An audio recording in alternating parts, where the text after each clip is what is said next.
Okay. Good. Welcome to the Moreland Township Board of Commissioners stated and advertised monthly meeting. It's November 10th, 2025. Please rise to the Pledge of Allegiance. I pledge allegiance to the flag of the United States of America and to the republic for which it stands, one nation, under God, indivisible, with liberty and justice for all. We want to start off by saying how important public comment is and your concerns to all of us. Thanks for coming this evening. The weather changed swiftly, and we're glad that you came out on this blustery night. And so if you'd like to address the board, please come up to the front of the room at our lovely podium here. State your name and address for the record for Assistant Leah. Please speak clearly. May we ask that you direct all comments to the board as a whole, and in the interest of everyone's time, could you please try to limit your comments to 3 minutes? I know that can be difficult. And if you have any additional comments that aren't related to any agenda items, that will be covered at the end of the meeting under non-agenda items. And thank you so much for coming again. And may we ask that everyone be kind and respectful. Thank you so much. So the first item on the agenda will be, the first committee is chaired by myself under the Internal Affairs Committee. And the first item is review and consider the minutes of October 14th, 2025. Commissioners, did you review the minutes? Does anyone have any questions, concerns, anything regarding the minutes? Commissioner CANALE? I don't think he does. Anyone from the public? I'm good. Thank you, Commissioner CANALE. Anyone from the public? Any public comment regarding our minutes? Anyone on Zoom? Hearing none. I'll make a motion to approve the October 14th, 2025 minutes. Second. Motion's been moved and seconded to approve the October 14th, 2025 minutes. All those in favor, please signify by saying aye. Aye. Hearing no opposed. Motion's passed. Thank you, Commissioners. Next is review and consider the November 2025 bill list. Commissioners, any questions, comments, concerns regarding the bill list? No. Hearing none. Any public comment regarding the bill list? Anyone in the room? Anyone on Zoom was posted? Thank you very much, EJ, for the comprehensive bill list. Hearing none. I'll make a motion to approve the November 2025 bill list. Second. Motion's been moved and seconded to approve November 2025 bill list. All those in favor, please signify by saying aye. Aye. Hearing no opposed. Thank you. The motion's passed. Next is review and consider the proposed 2026 budget. Manager Hoffman, could you please review that for all of us? Certainly. So last week, the board concluded its annual budget process with 2 budget sessions on Monday, November 3rd and Wednesday, November 5th. So I'm going to just highlight the board's consensus direction for how to proceed with our 2026 budget. And there's 3 action items for this evening. The first is to consider authorizing advertising the tax levy and appropriation ordinance, which would be considered at the December meeting. The second would be to consider resolution number 25-31, which would adopt the 2026 proposed budget. And the third would be to consider authorizing advertising the trash fee ordinance, also for consideration in the month of December. So I'll highlight first just the budget decisions that the board would need to authorize and had talked about at those last 2 meetings. So we discussed the township 17 funds in comprehensive detail during those budget sessions, so I'm not going to rehash that full experience this evening. But there are, I guess these are the main funding policy decisions for the board's consideration. First is in the general fund. The millage rate will increase from 3.42 to 3.6 mils. And the premise for that is to provide for a more manageable balance between expenses and our revenues and cash. Before considering cash on hand, the 2026 budget anticipates about a $1.12 million deficit, which is being filled entirely with the township's cash balance in the general fund. On the fire and ambulance EMS funds. So handling these together, their combined millages will increase from 1.31 to 1.93 mils. And the premise for that is to fund 4 additional career firefighter EMTs that would begin sometime into 2026. This will set a staffing goal of having 5 daily firefighter EMTs to cover any of the fire and ambulance calls that come in. We also continue to implement the capital plan. So that would be including any of the apparatus payments for the 2 new trucks and the bond payments towards the new fire rescue station. Of that increase on those 2 funds, so that's overall increasing 0.62 mils. 0.2 of that is being reallocated from the debt service fund, and that's just based off of the township's current debt service schedule. So we're able to decrease that millage from 0.7 down to 0.5 mils. There will also be subsequent reallocations projected in 2027 and 2028 as that debt service schedule steps down fully. The fire hydrant fund, so the township makes quarterly payments to Aqua for the access to the fire hydrants throughout town. The per hydrant cost increased in 2025. So we're recommending that millage increase from 0.082 to 0.093 mils. And that will cover those expenses.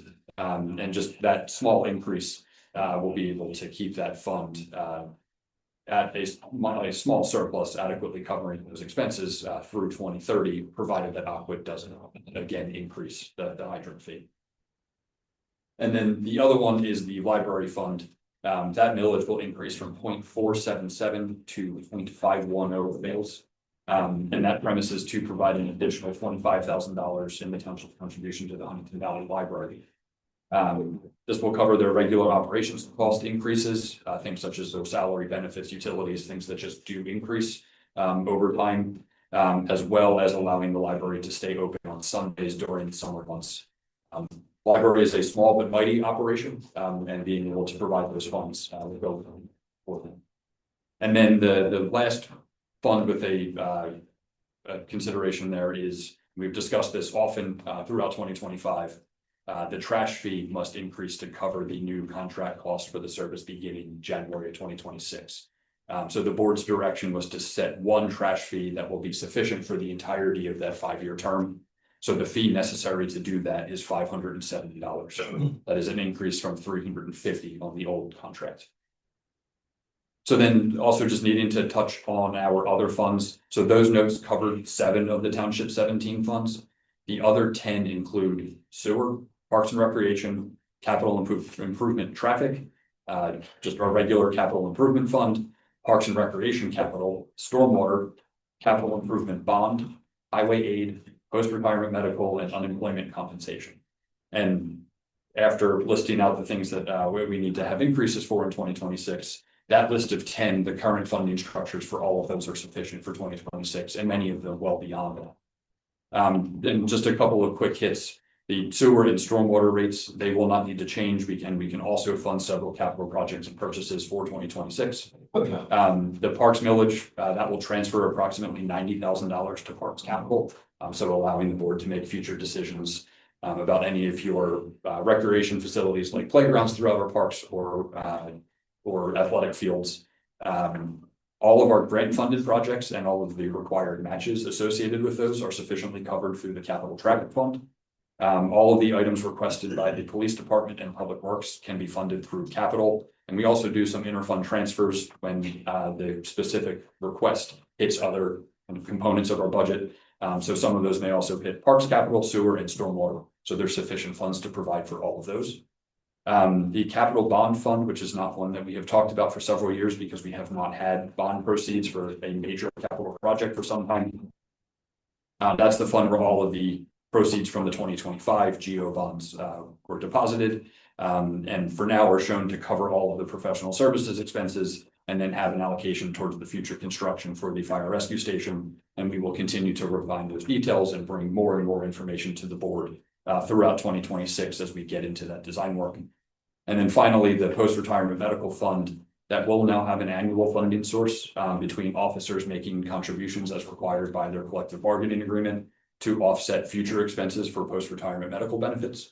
And then the township also matching that same amount with a transfer from the general fund. So those are the major highlights of your 2026 budget. And then just to pull from the memo that is in your book, I had provided a chart. We often use that the average assessed value for a property in Lower Moreland is $210,000. So that increase going from a total of 6.274 mils to 6.918, it's about $135 for the year. So the average tax bill would be $1,452.78. However, we know that there's a whole range of assessments, even amongst our board of commissioners.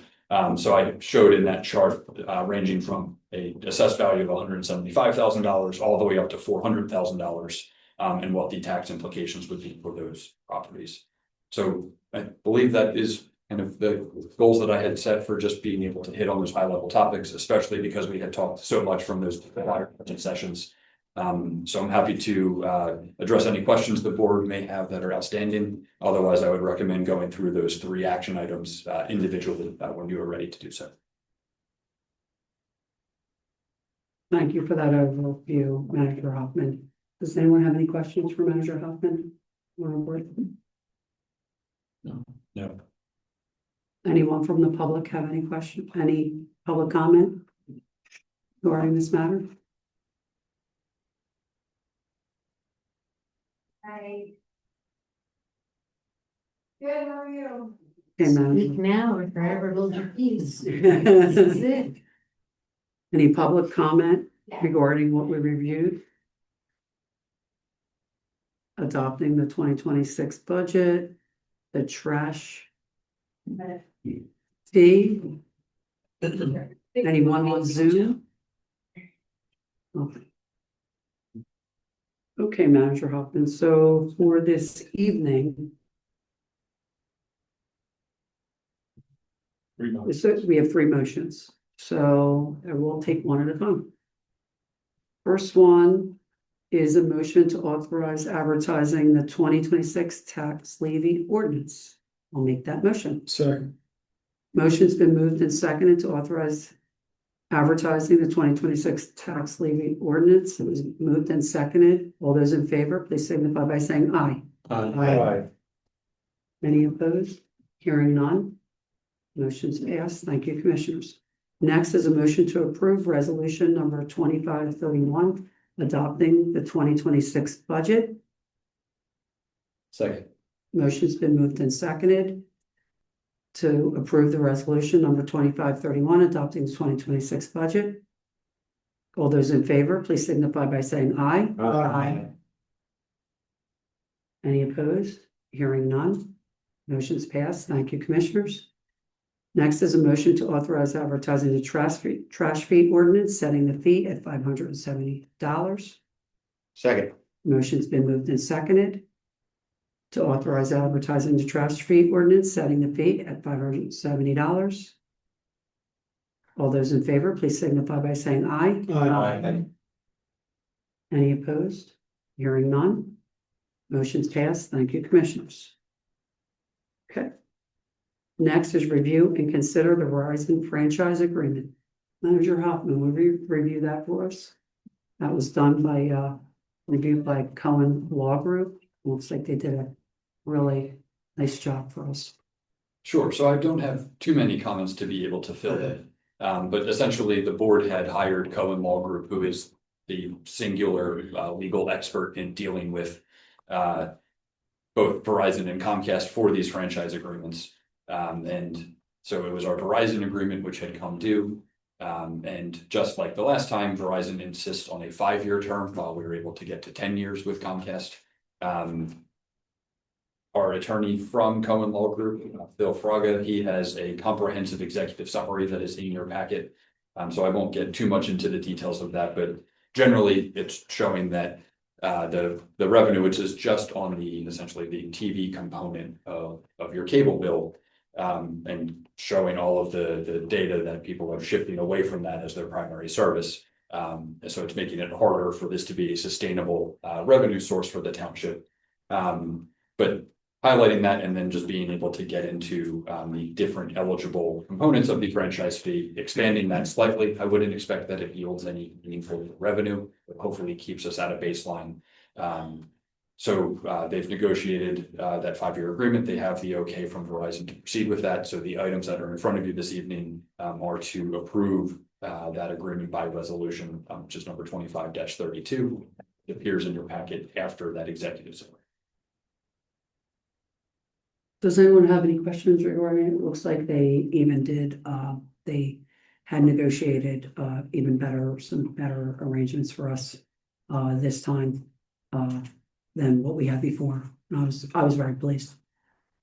Yeah, my only question is, for the last year, we've talked about it in this meeting as well as, several residents have complained about, communication lines, and Verizon is part of that. Do we have any leverage through this agreement to get a better response from at least Verizon for their lines and getting them off of people's properties and hung appropriately? So in each of the instances when we've negotiated the Verizon agreement, I have passed that on to Cohen Law Group as bringing that up.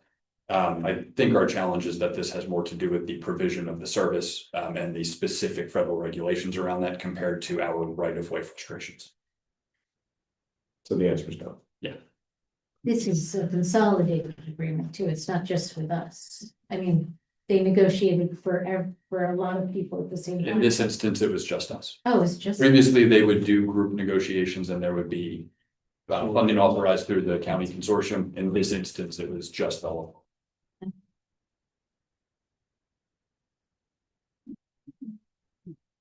Other questions for me? Anyone else? Any public comment? In the room? Anyone on Zoom?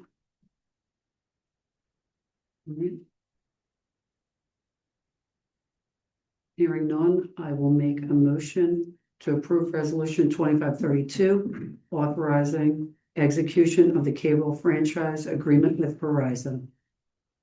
Second. Motion's been moved and seconded to approve resolution 2532, authorizing execution of the cable franchise agreement with Verizon. All those in favor, please signify by saying aye. Aye. Any opposed? Hearing none, motion's passed. Thank you, commissioners. Next, Manager Hoffman, your administration report.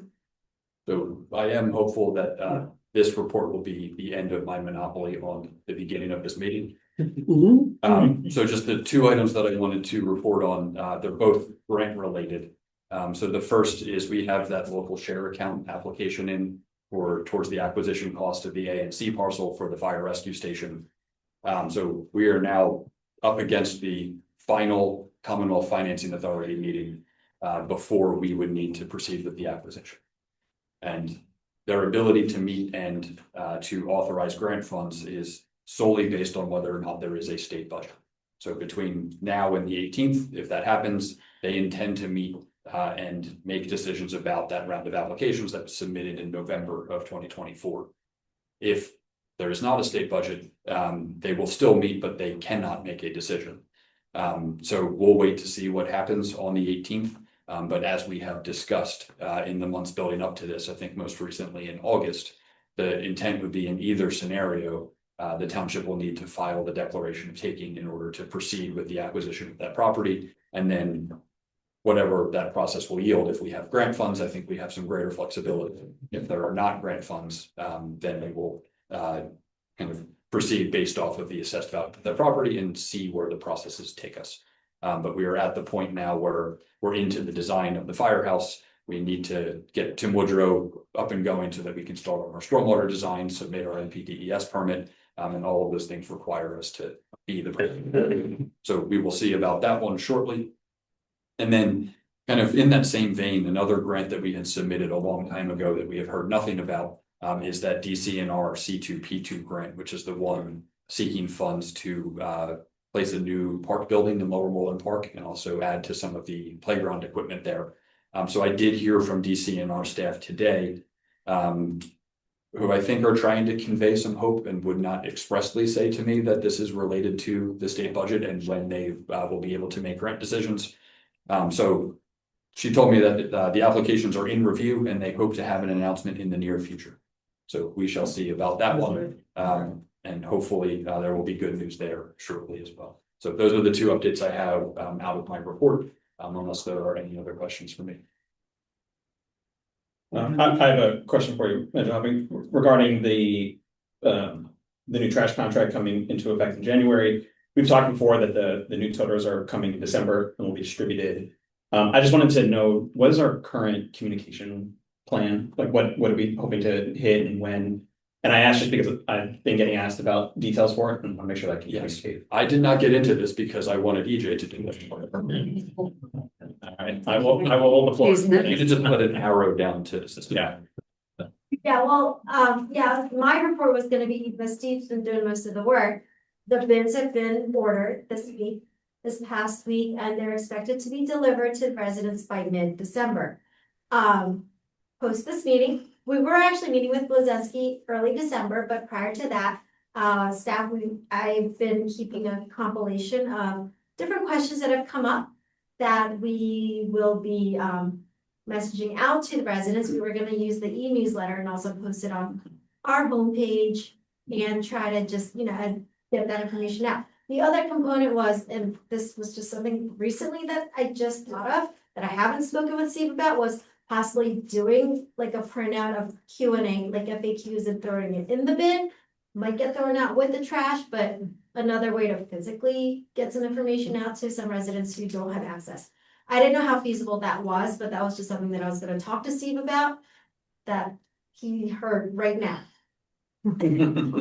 Is it possible that we could have maybe something on our webpage, like a page added that's like FAQ that has like, all right, this is bins are coming mid-December, here's some things that you need to know, the schedule's changing, and just to have something on there, maybe make it a bright color for a couple months. Yes, we are working with Blazinski so that there will be minimal to no schedule changes at the moment. Everything should transition exactly as it was before. They have our current schedule and they did acknowledge that they would try to stick to that. So, but any updates will definitely make sure, try to balance between not providing information too soon, where it just kind of gets lost, and then trying to time it right so that it's fresh on people's mind as well. Cool. Yeah, a lot of the questions that were coming to me were very specific, right? Can we still do this? Can we still do that? So I'm sure that's all covered in FAQ. Yes. I think a dedicated page that would be extremely helpful, but it really easy to send out to people.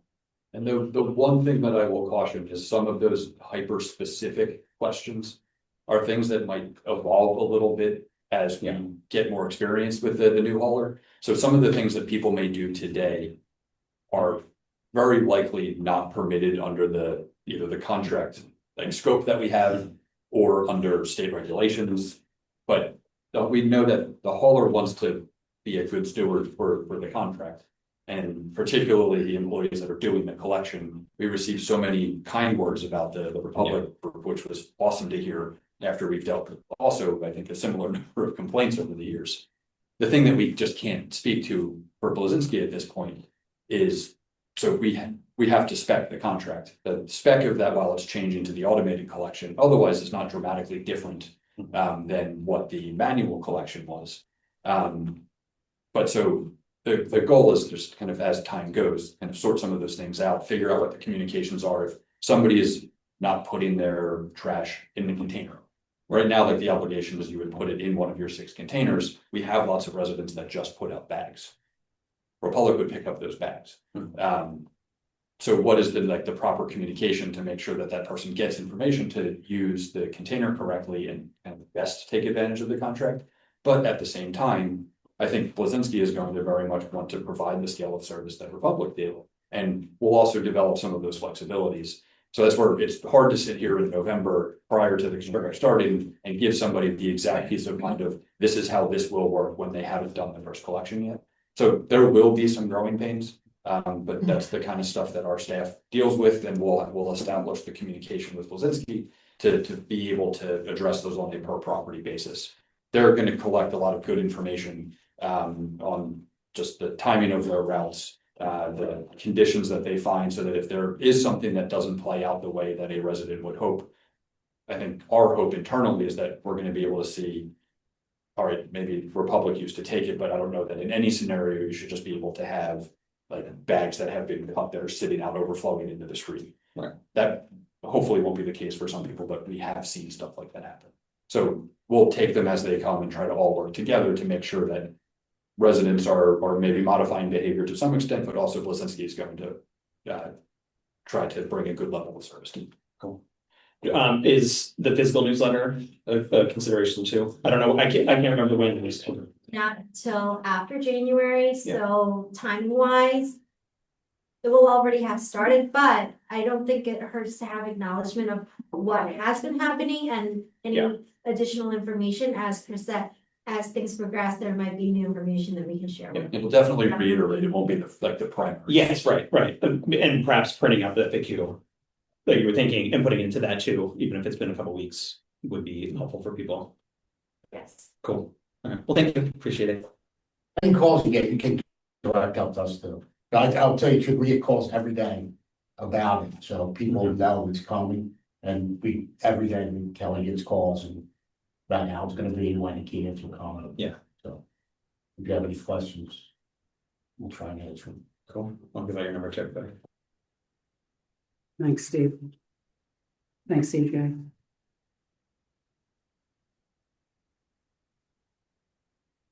Anything else you want to highlight, CJ? That was it. That's it. That's the exciting news. Okay. Next item on my agenda is the tax collector report. And we have our elected tax collector, Jane Sale, online. Hi, Jane. Here. Hello, Denise. How are you this evening? Good. How are you this evening? I'm well, thank you. So I have not much of an increase over last month. We are currently at actual collections of 95.49%, and face collections are at 97.20%. The outstanding taxes due to the township total $197,086, and the outstanding trash total is $31,850. The reminder letters were mailed on November the 3rd, and payments have started coming in again. So hopefully we will reach 98% by the end of December, or 100%, which is what my hope is. Thanks so much, Jane. Any questions? Absolutely none. From me, anyone on the board? Is this about the same as usual for this time of year? Yes, it is. Thank you. Thank you. Next is my liaison report. My liaison positions are Lower Moreland Township School District, Lower Moreland Township DEI Committee, which is called Educational Excellence and Equity Committee. Lower Moreland School District held their work session on Wednesday, November 5th. I actually attended in person. I wanted to say goodbye to Dr. Lee and thank him for his service, which I did. And I actually thought it was Mr. Geiger's last meeting, which it's not. It's their next meeting. So I guess I'll go again in person to thank him for his service. Please visit their website and stay informed at www.lmtsd.org for their full agenda content. Everything they discuss is very important to our community and the children. I felt the most important thing on their agenda was their first reading, requesting the approval of a resolution urging the Pennsylvania General Assembly to end the state budget impasse. Please check out their full agenda. They've been having shorter meetings, which is nice, but as I said, they're all important. They're held in the Black Box Room at the Lower Moreland High School or on Zoom.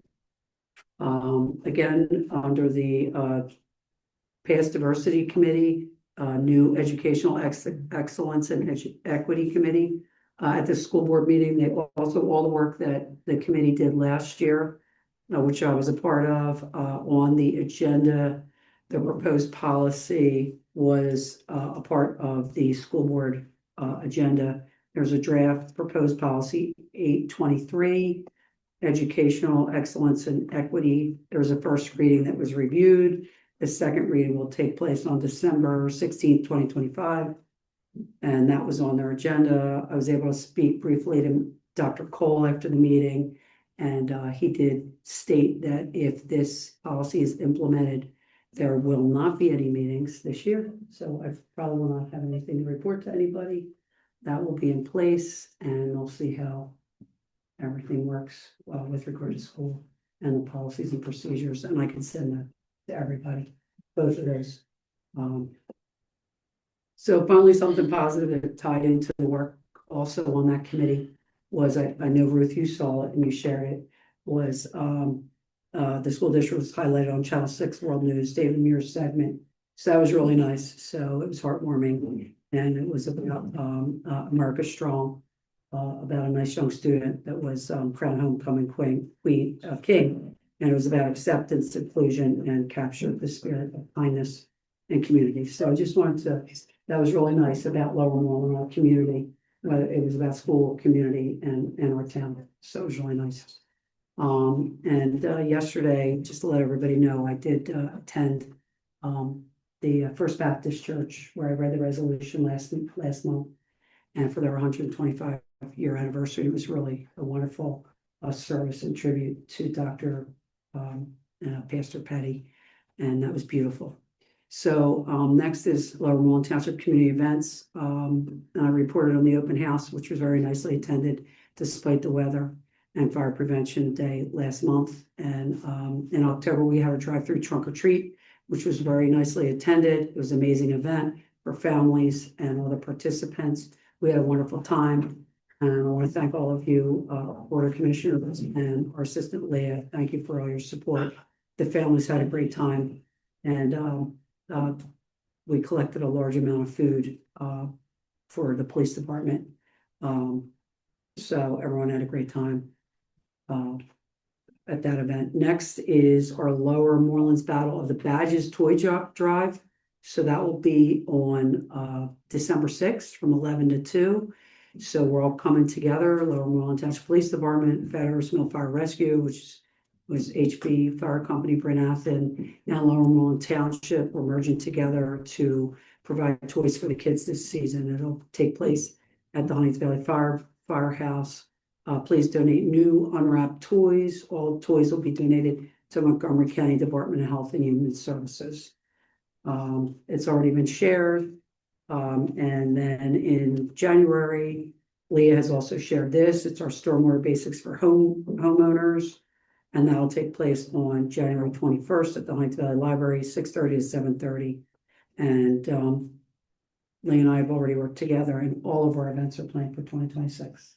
So that concludes agenda items for this evening. The chair recognizes Commissioner Mueller, Chair of the Community Development Committee. Thank you, President Kurtz. If it's okay with the board, I'd like to hold off on my agenda items because I think there's a big portion of it for the sketch review for the township engineer, and Sure. I know he's on his way. Okay. So You if can hold it's off. okay with the board, I'd Sure. like to move Oh. on and then come back to my agenda item Okay. later. Absolutely. Chair recognizes Commissioner CANALE, Chair of the Public Safety Committee. Joe. Let me just get down to my page. Okay. DENISE. Good. Okay. So the first item on my agenda for this evening is the employment agreement for the Chief of Emergency Services. Per the board's direction from recent meetings, there's a final version of Chief Showmaker's employment agreement effective January 1, 2026. That is been approved, I believe, already by the Bernathen Borough, or is it up for submission? It was It has been. approved on the 3rd, Yes. correct? So it's already approved by the borough. It's in our books. We were able to review it this past weekend, and as discussed during the budget meeting in the executive session. Any questions from the board on this matter? No. Anything from the public, even though you don't have access? Yeah. Can, Go ahead. Come on up, Chuck.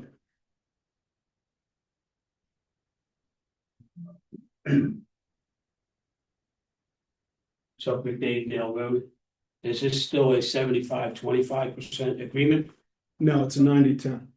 So now we're paying 90%, Lower Moreland, and then Bernathen is paying 10%. That is correct. Okay, thank you.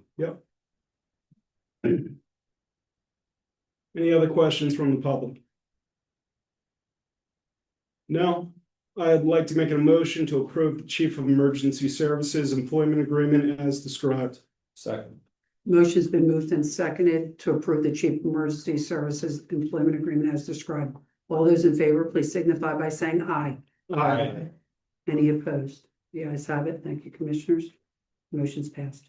Next up on my agenda, I don't have a memo for this, so I'm just winging it. But Chief Smith, if you'd like to come up and give us the breakdown on Tyler Wagner. The memos. I got the memo from the chief, but no motion with it. We need a motion, don't we? I mean, That's all right, I got you. I had faith. Go ahead, Chief. So yes, I'm recommending Tyler Wagner. We offer a conditional offer of employment. The conditional offer is conditional upon he's got to complete his psychological exam and his doctor's physical. He comes to us with 4 years of experience in Norristown Police Department and 4 years prior to that. Separate. I would make the recommendation that we offer the conditional offer to Tyler Wagner. Sounds good. Any questions from the board? Anything from the public on this? What's that? I was reading it. Sorry. Distracted. You can stay up. You're up next anyway. Chief. I'd like to make a motion to offer conditional employment to Tyler Wagner. Second. Motion's been moved and seconded to make a conditional offer of employment to Officer Tyler Wagner. All those in favor, please signify by saying aye. Do we have a second? We have a second? Yep. We had a second. All those in favor, please signify by saying aye. Aye. Any opposed? Not hearing none. Motion's passed. Thank you, Commissioners. Chief, you're out there. You're doing a great job. Thank you. All right, submitted my full report, however, just some highlights. We had just over 1,700 calls for service in the month of October. Just an update on bus patrol that we haven't had in a few months, obviously. With the first month of school, we did have 164 potential violations that were reviewed. The officers were able to approve 117 of those. So that is a big decrease from what we were getting. So that's my hope that we continue that trend, that it's been an effective program to stop people going around school buses. I'll continue to update as we move along in the school year. That was for the first month of some public service announcements. Just regionally, there's been some organized retail thefts that have been going on. CBS gets targeted for us sometimes, the Wawa as well. So if you're at any of those locations, you see suspicious groups, individuals, just call 911. Our officers will be out there. We did make several arrests already this year with some good proactive police work. Thefts in general, just as I bring up every meeting, you see something or hear something unusual, even in the middle of the night, car alarms, doors closing, people talking outside, please call the officers, please call 911. Reminder, lock your doors, your windows, hide your valuables, don't keep them in the car. Some crime updates. We got a reported fraud in April this year. Residents had several checks that were stolen and then washed. Through a 6-month investigation, our detectives were able to ID and complete warrants for 3 offenders from that same case. One was actively caught, and 2 we are still looking for. However, it was some great work, 6 months, and they were able to track down some offenders. So it's a good thing to bring a positive conclusion to that.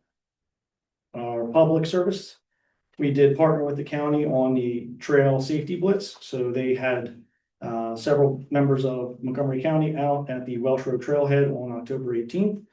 They were advising of the county's new ordinance on e-bikes, and as well as just promoting safety and engage some of the users of the trail. We did have an officer out there to assist with that. We did our life skills station tour where we partnered with the school district again.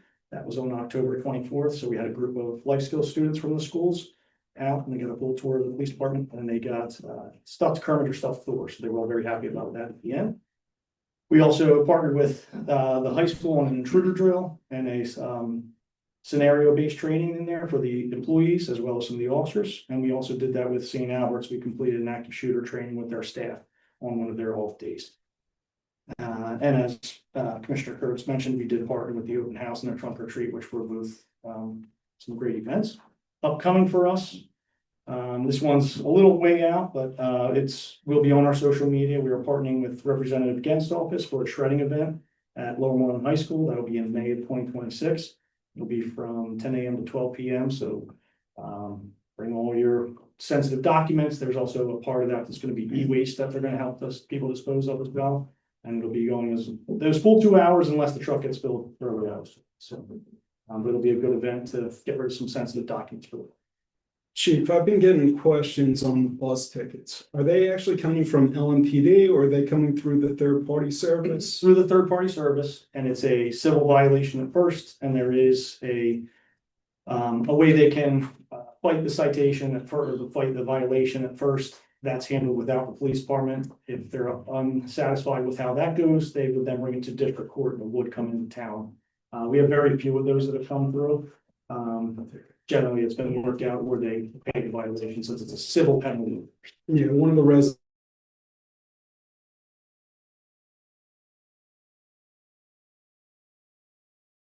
Didn't see your own, well, whoever was driving the vehicle violation. Sounds good. All right, thank you. That's all I had. Any other questions from the board? Anything from the public for the chief? Thank you, Chief. Next up on the agenda is the fire marshal's report. Chief Shalley.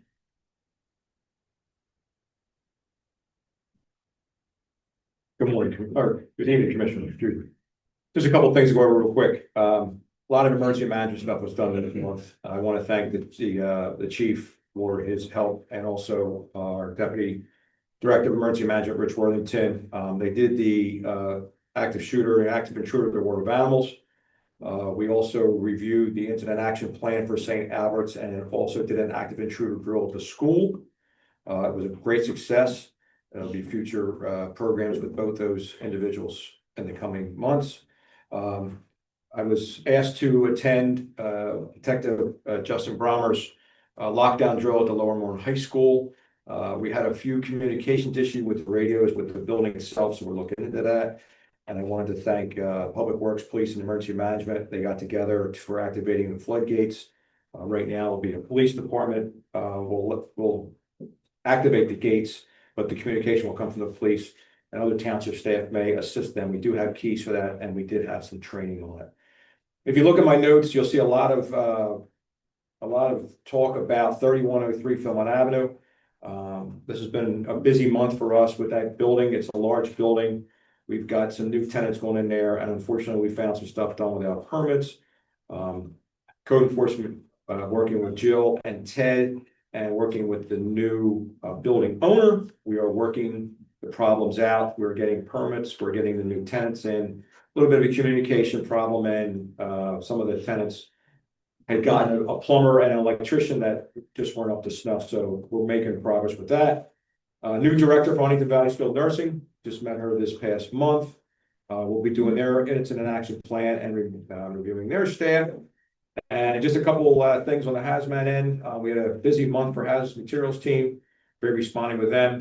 And I worked with a couple of the townships and the local fire marshal from Hatboro. Thank you, Fire Marshal Shelley. Any questions from the board? Anything from the public? Thank you. Chief Shellmaker.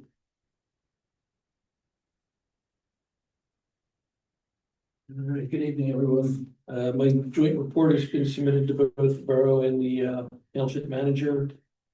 Just to highlight a few items. There's been a number of meetings I've attended like I do every month with the two communities. In addition to that, I've attended the fire marshal's meeting, the board of directors meeting for the Burnett Fire Company. A number of county meetings, including some of the emergency management meetings and the emergency health, which is the EMS folks. And I've met with numerous Montgomery County chief, career fire chiefs. We're trying to actually share common problems, share some data that we have. We're looking at different ways to control the cost of hiring folks because we're all competing against each other right now. So we've had some discussions on that. And then I also met with the career lieutenants who are our first line supervisors for our career folks to go over some items. As far as training goes, again, I've participated in a number of EMS and fire continuous education trainings through Bucks County's program.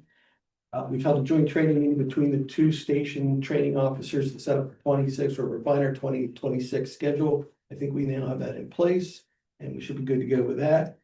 And then I've attended a week-long investigative approaches class, get my required contents for that, as well as participated in the Lower Moreland PD's lockdown drill that was talked about by both groups. One of the things that I've been spending a lot of time on is the budget. As you know, we submitted a singular budget this year to both communities.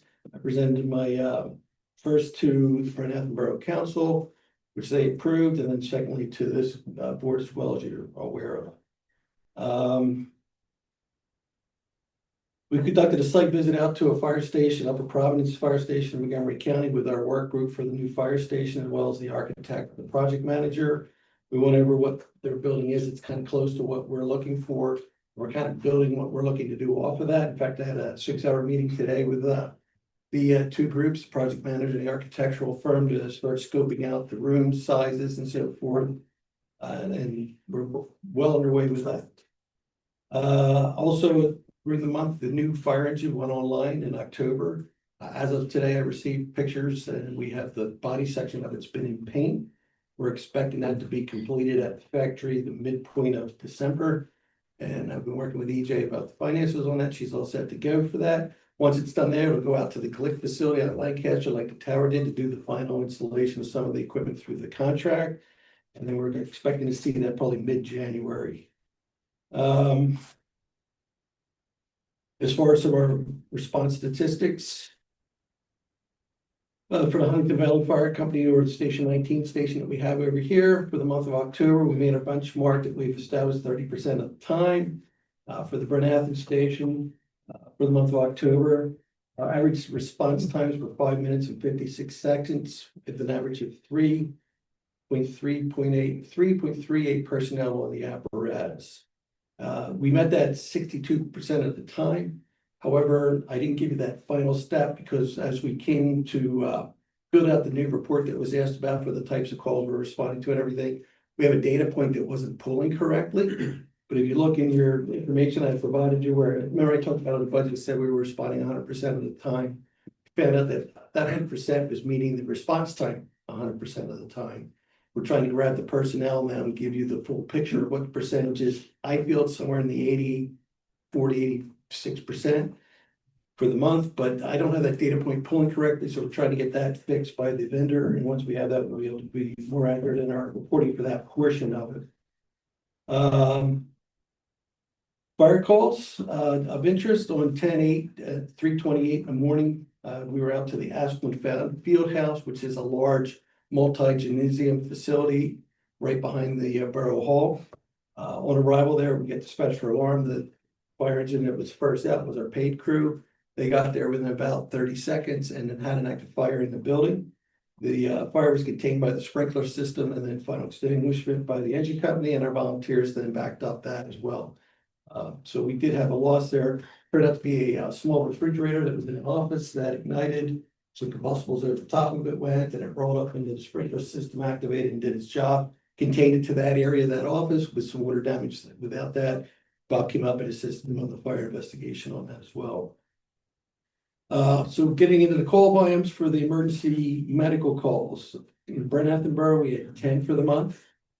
In Lower Moreland, we had 120. Outside other calls, 68. Total for the month, 198 EMS calls, and year-to-date we're 1,888. That's the report. It's a little bit higher than that now, obviously. As far as fire calls go, the Bernathen fire calls in Bernathen 4, 27 into Lower Moreland, 5 outside the areas. Monthly totals were 36 for Bernathen, and year-to-date we're at 412. And then again, in Station 19, the next door here, they had 27 in Lower Moreland, 4 in Bernathen, 3 outside, 34 calls for the month, and a total of 428 for the year. And that concludes my information. Any questions from the board? Anything from the public? Thanks, Jay. It takes me to my liaison reports. First up is civil service. As you heard, we're hiring a new officer. That list was certified. That's all I have on that. The second one is the library. A bunch of great events coming up again. Go on their website, check that out, and you'll be able to find all the details there. That's all I have. Back to you, President Kurtz. Thank you, Commissioner Canale. Now, Tim is here. Yep. I am. Yes. The chair recognizes Commissioner Mueller, Chair of the Community Development Committee. Commissioner Mueller. Thank you, President Curtis. The first item on my agenda is review the sketch plan for 2600 Philmont Avenue. So I would like to invite the applicant and the representatives to come up and explain the plan. As they're coming up, we'll proceed as we previously have done these by going through, the applicant representatives will present the plan. And then we'll go around to various, support staff that we have for their report. Start with the township engineer, followed by the township planner.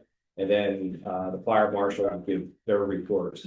Turn it over then to the board, then public comment, before we move on. I'd like to remind everybody that this is for information purposes only for the public, as well as, an opportunity for the applicant, as well as an opportunity for the applicant to solicit feedback from both the board and the public. So with that, I would ask that you introduce yourselves and you explain what it is that you would like to do. Sure, thank you, thank you.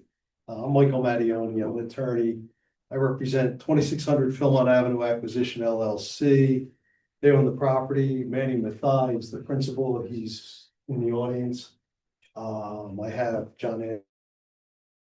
the engineer.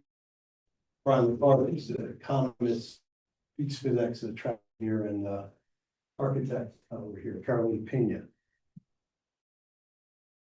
Here, we spent last year design. We reworked the sketch plan a bit. The sketch had from whether they would want us to move forward with what we described.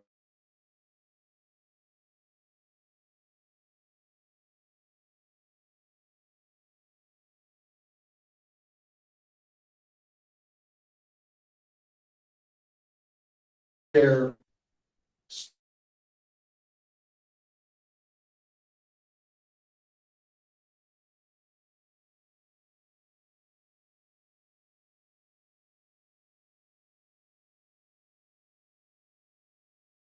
Located and move the building around, change how it's configured.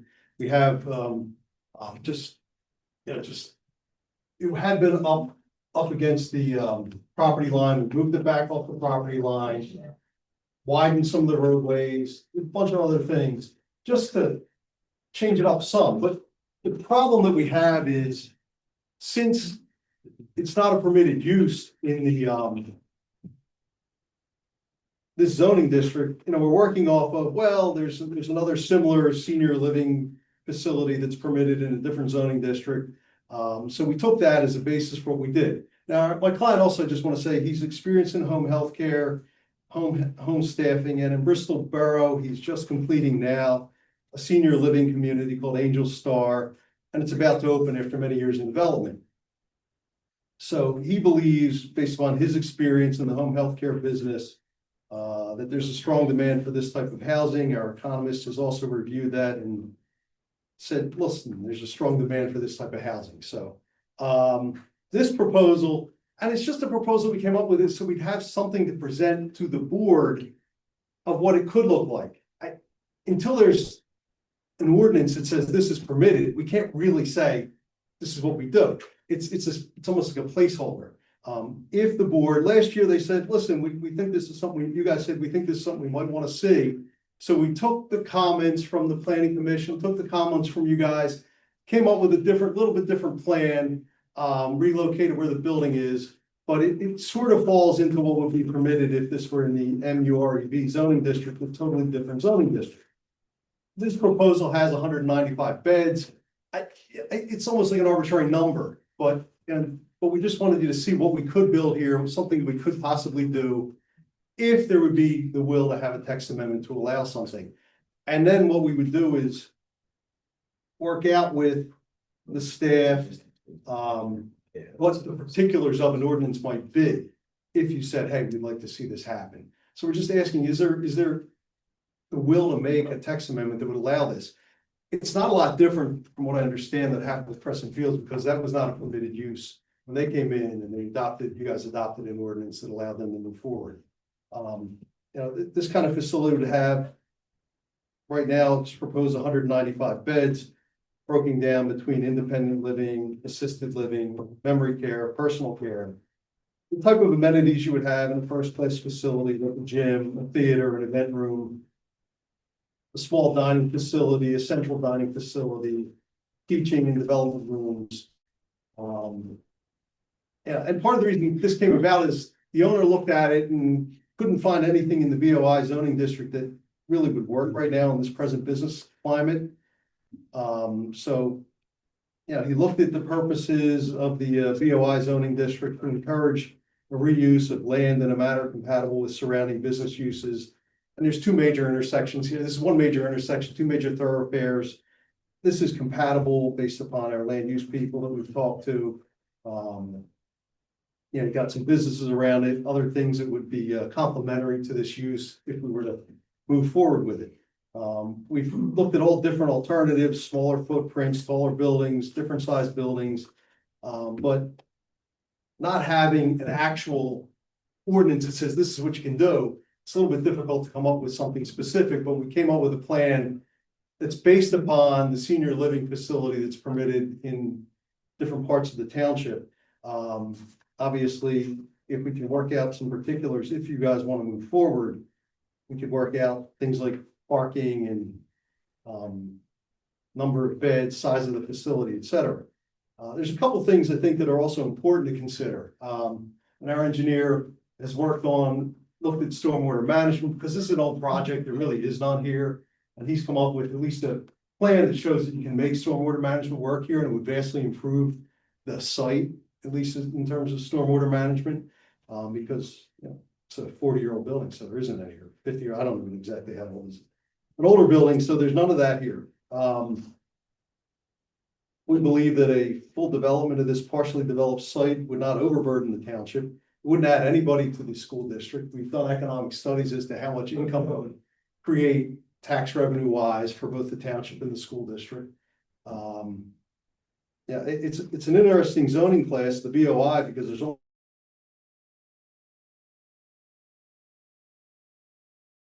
and they generally have office buildings, one has a church on it. So it would add money to the township's revenue coffers. It wouldn't add to the school district, no additional burden there, and would help develop a site that's partially developed. And a lot of it sits there doing nothing with just parking sitting there during the day. There's just nobody parking there and nobody utilizing it. So it would better utilize an existing site that's basically full of asphalt and make it into a more productive use. So that's what we're asking. Would you guys provide for a text amendment to allow us to move forward with some kind of a senior living facility on this site? Okay. In the interest of time, I'd like to go through the other reports unless you have something else and hold our. Fine, and we have a bunch of people here who got other questions. And I'll probably ask you to come back up because I'm sure there's a bunch of questions from the board as well as the public. So I'll start with the township engineer, just to summarize your report that you provided for us. Thank you, Mr. Mueller. Yeah, I guess, from an engineering perspective, there's a whole litany of things we could talk about, traffic circulation, intersection capacity, stormwater management, floodplain. Again, a whole litany of engineering issues that could be discussed. At the planning commission, we challenged the commission to not look too specifically at the plan, but think more about the concept. Obviously, there are issues with this plan that we could deal with, but maybe before we even get to that step, I think the question being asked is correct. Is the board thinking that a senior living facility on this parcel something that the township would benefit by having? Is it something that we would want to consider?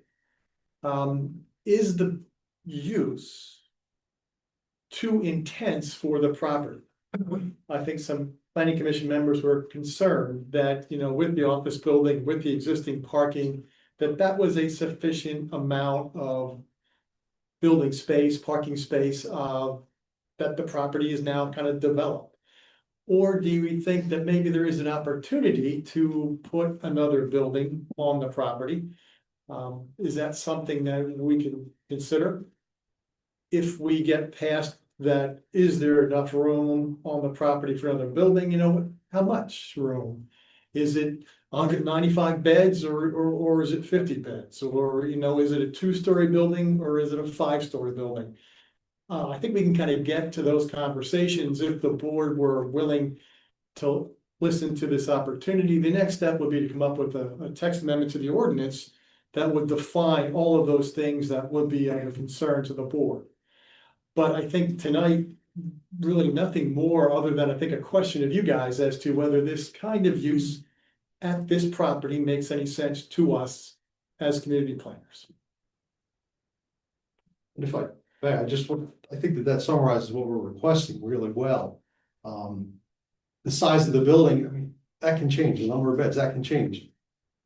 If the use is permitted, then all those things can fall into place. If the use isn't permitted, then the rest of it's moot. I mean, whether we have 200 or 5 million beds, it doesn't matter. The use is not. Understood, thank you. Yeah, go up to the podium. Please.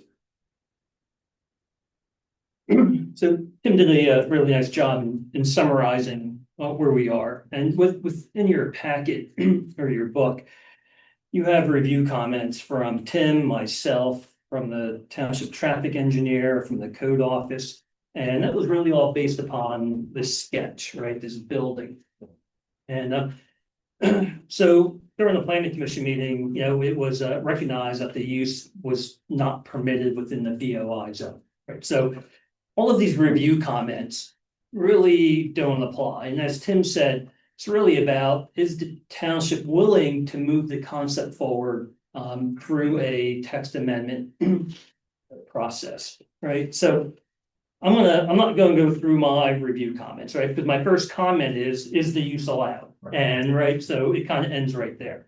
But just some, thinking as you consider this request. I'm going to go over a number of items more from a planning perspective. They're not detailed reports. They're just, what I feel as a planner are items that you as a elected official should be thinking about through this process, right? And you can look at them as considerations. You can look at them as issues or positives, right, about this project, right? So the senior living community is not permitted within that zone, as we know, right? So they're going to have to do a text amendment, or they're going to have to do a use variance or some other means, right, to allow that development to occur on that property with that use. As Tim said, it's a 4-story building, 195 units, sitting on about 30,000 square feet of that property, right? So it's a very intense project on a very small portion of that overall property. Right, if you look at the density of that development, right, it's probably over 250 beds or units, right, per acre. So it's, again, very, very intense development. I think that was some of the concerns expressed by the planning commission when the planning commission reviewed this.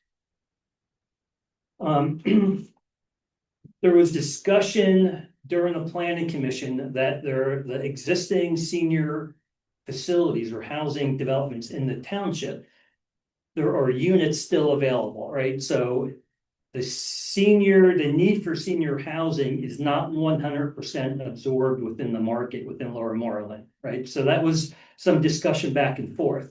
So the question is for the commissioners is there a need to move forward with this project since you still have available senior housing units within the township, right? And I'm not sure where that discussion came up or who threw that number out, but it was something that was discussed with the planning commission. Looking at the location of the building, there is some green area and open space on this property. This development would basically kind of wipe out any open space and green space on that property, right? So again, we get into stormwater management and some other, what I would call like the development requirements. And, are we losing a significant amount of open space and green space, right? That's a kind of a consideration that can be discussed.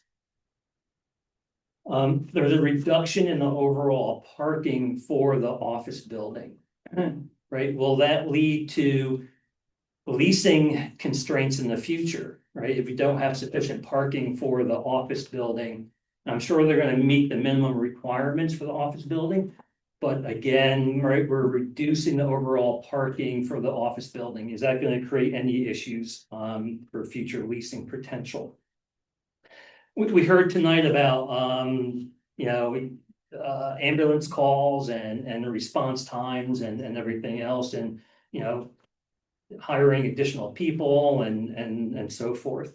And not that this is a big issue, but, right, you're gonna have, you know, technically older people, right? You're gonna have additional social services needed and maybe additional response time, right? I know, you know, I had family members in senior housing and, you know, ambulance was there quite often, right? So it's gonna be additional demand by the emergency services.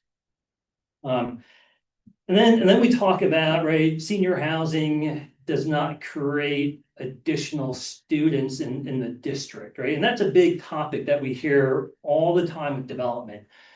Just kind of have to peel that back a little bit, and I'm sure they have information that they can provide.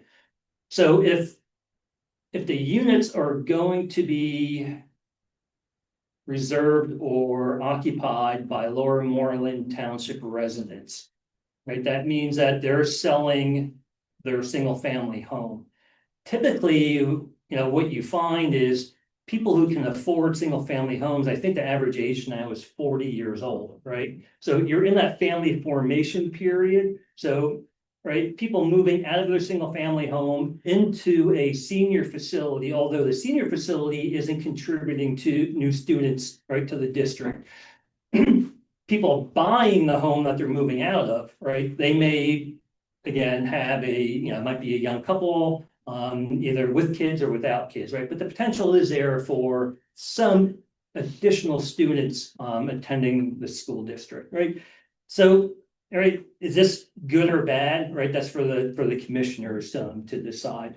Now let's talk about some of the, you know, positive things. Right, the township can lead the zoning amendment process, right? My recommendation would be if you feel that this is a use and a development that you want to further pursue, I would recommend that, you know, you have the applicant maybe prepare some type of draft ordinance, right? And then the township planning commission, township staff can kind of refine that language, right? To best fit how Lower Moreland would like to see that property develop. It's a redevelopment project that probably an underutilized parking area, right? I mean, probably right now you go out there during, you know, on a Wednesday at peak time, I'm sure that parking lot is not fully parked, right? So again, it's a good redevelopment project of an existing condition, which is impervious already. The majority of it's impervious, and they've already said that they have solutions to address stormwater management for that entire property. Right, then we have to look at the location. You know, what will this development, will it impact the neighborhood? Will it impact the character of Lower Moreland Township? I think this is a okay location, right? It's not going to be impactful to a single family development, you know, project. It's going to increase housing opportunities for seniors that want to downsize. I mean, we're all getting there, right? I mean, we're all probably thinking about how we can downsize from our homes. And if, you know, we don't have sufficient units for seniors, then, right, that becomes a problem. But we also have to understand, you know, do we need additional housing for seniors at this time if we're not fully occupied with our senior developments? It allows for younger families, right, to move into single family homes. So it opens up additional housing opportunities for, you know, younger families. And I think this is a kind of a neat concept, and they talked about this.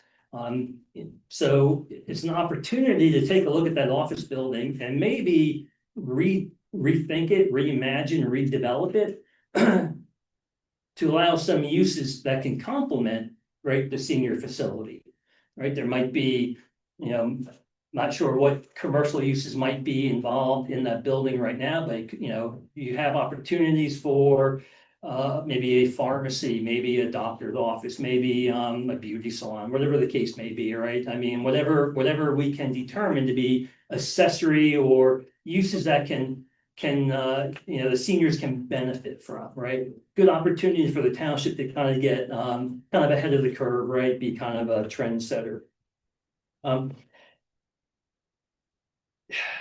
right, less traffic, right? People always say seniors don't drive. Well, I know a bunch of, seniors, including my in-laws who are in their eighties and they're traveling all over the place. But typically, seniors travel less, right? They have less trips. Single family home, what is it, Tim, about 10 trips per day? 10. Right? So we're probably looking at less traffic than a single family home, right? So I don't know that specific number. They got their traffic engineer here, so I'm sure she or he, who's a traffic. Right, yeah, I'm sorry. Can give more information on that. I've already talked about that the portion of the building as proposed is on top of impervious cover, right? So we're not really increasing impervious cover all that significant. I did take a look at the county comprehensive plan just to get a flavor for what they are thinking and talking about. And right, they're in support of senior housing development within Montgomery County, right? So you're kind of in line and in step with what the county is thinking. And you have a 195 beds or whatever the final number will be. Most of the seniors might be financially well off, and right, you could spur some economic development, especially if you can use existing office building, to try and grab some of those dollars from the seniors living in that development. So again, just a lot of different aspects about this project to think about. Some are good, some may not be as good. But maybe the commissioners kind of further think about this and to see how this kind of like fleshes out through this discussion. So that's my report. Again, I'm not going to go over all my other comments. It probably took up too much time already here. But if you have any questions, I'll be happy to answer them. Thank you. Thank you. Thank you. Fire Marshal Shalley, would you like to add anything?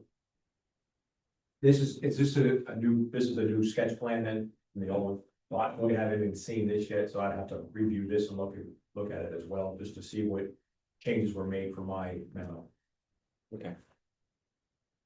If I'm right, they didn't have 360 access last time, and it appears they're doing that now, correct? That's correct. One of the things we added, which we had 360 degrees access to the building, was one of your comments. I think you also had a comment that it was, originally you proposed 20 feet or 21 feet, and now I think your comment was 26 feet and. Yeah, I would also need for the apparatus, especially our tower ladder, to turning radius. The truck And Bob, you have a September 15th review letter, so I think this is the one that you saw, because this is the most recent overall submission. Okay. Which your main comment is access. So the building will be fully sprinkled. I'll need to know where the FTC is going to go, where the new hydrant is going to go. Yeah, I saw that in your letter with the recommendations for movement, which isn't quite reflected on this yet, it appears. Yeah. But it is in your letter. What is a pilot house? It's the structure that's on the roof. Access to the roof. Access to the roof. Gotcha. Thank you. I'll open it up now for questions, comments from the board.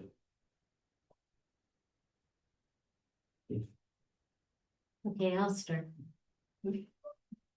This is way too big, way too much, way too many apartments. As my opinion.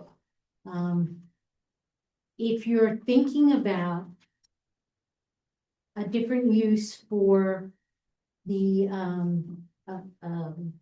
office building, if you're thinking about maybe putting a bridge from one to the other or having some things, you could actually reduce the size of this building significantly and use those buildings for your ancillary services.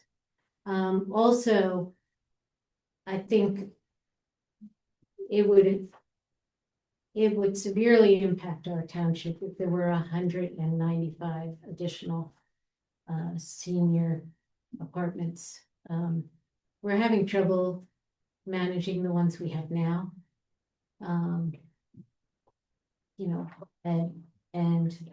of course, we're required by law to provide all the services. I'm not sure how we would do that if you added another 195 senior apartments in our town. Are you guys aware that the property across the street, Crescent Fields, is not sold out? Right. Fully aware, we've that Okay. reviewed it and. And you feel like you could still sell this one out? Well, I mean, I think with any individual property, I mean, there's also a factor of who's managing it and who owns it. I understand there's new ownership of Crescent Fields from June of 24, I believe. I don't know if that's a contributing factor or if it was, they're still recovering from the previous owner. That's something we don't know. We do know from, you know, the developer's perspective, you know, they see an opportunity here. And with the services that are offered here compared to, you know, everything within a 15-mile drive, or excuse me, 15-minute drive, there's a unique set of services and types of rooms here that makes it unique. And it really is up to the sort of management entity and price points. There are a lot of factors that go into. So maybe you could address it in that line, besides some of these questions. I don't want to steal time, Commissioner Housen. But, you know, maybe you could just talk a little bit about, you know, your market research and maybe how you would see yourselves differentiating between property that's across the street and, you know, the type of care. Do you envision this to be more apartments, or is it more skilled nursing or no skilled nursing? Like, what do you envision this property to be?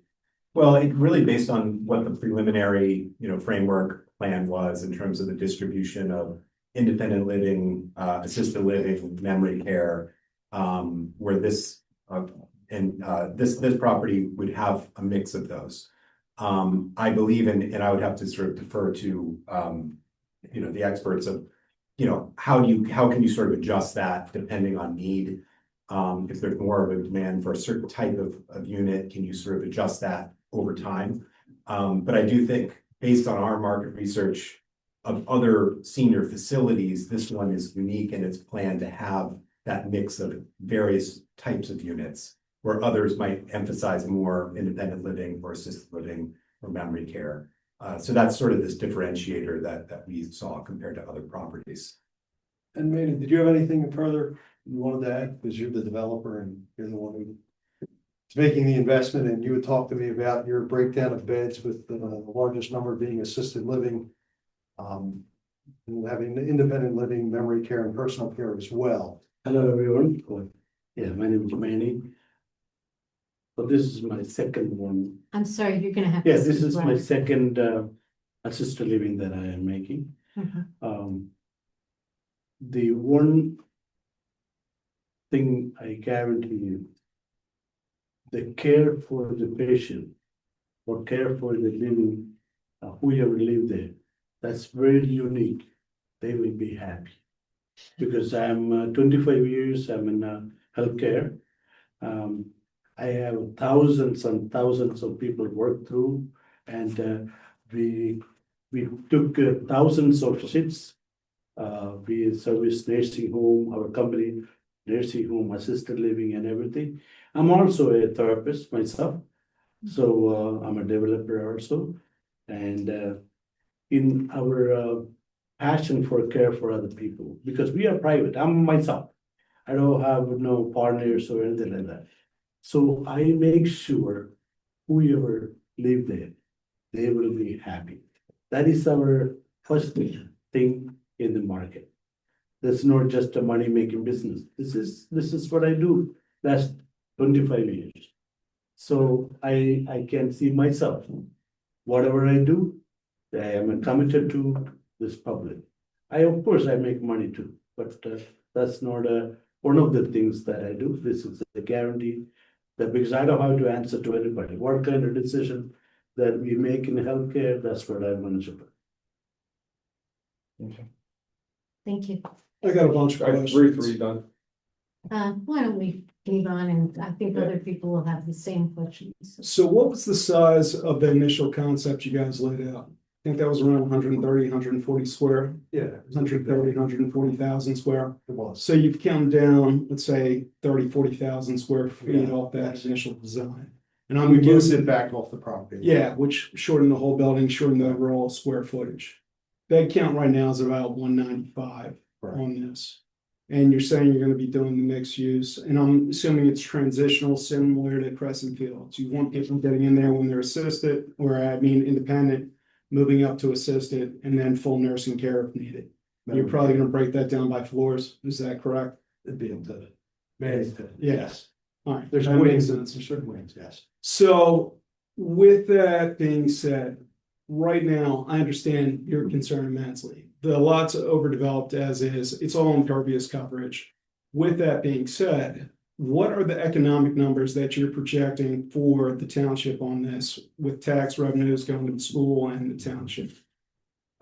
Based on, so, when looking at, projecting, property tax, and you look at assessments of comparable properties in the county. And so I'm trying to find my page here, but effectively came to a reasonable conclusion of a assessed value of about 7.5 million. And so then that would translate to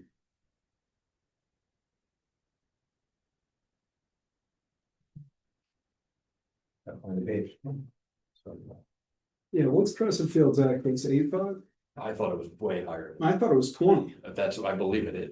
Yeah, so that number seems extremely light at the 7.5. Yeah, so again, this was a conservative estimate. And so, well, the Crescent Fields also, I will note that we did not lean on that as much because the assessment is actually very low. I think because of the Well, that was with the Blurred LERTA, up but because now it's it's going blurred back up, but the full assessment at the 10-year mark should be around 20 mil, I believe, which would be similar to what this building should be at.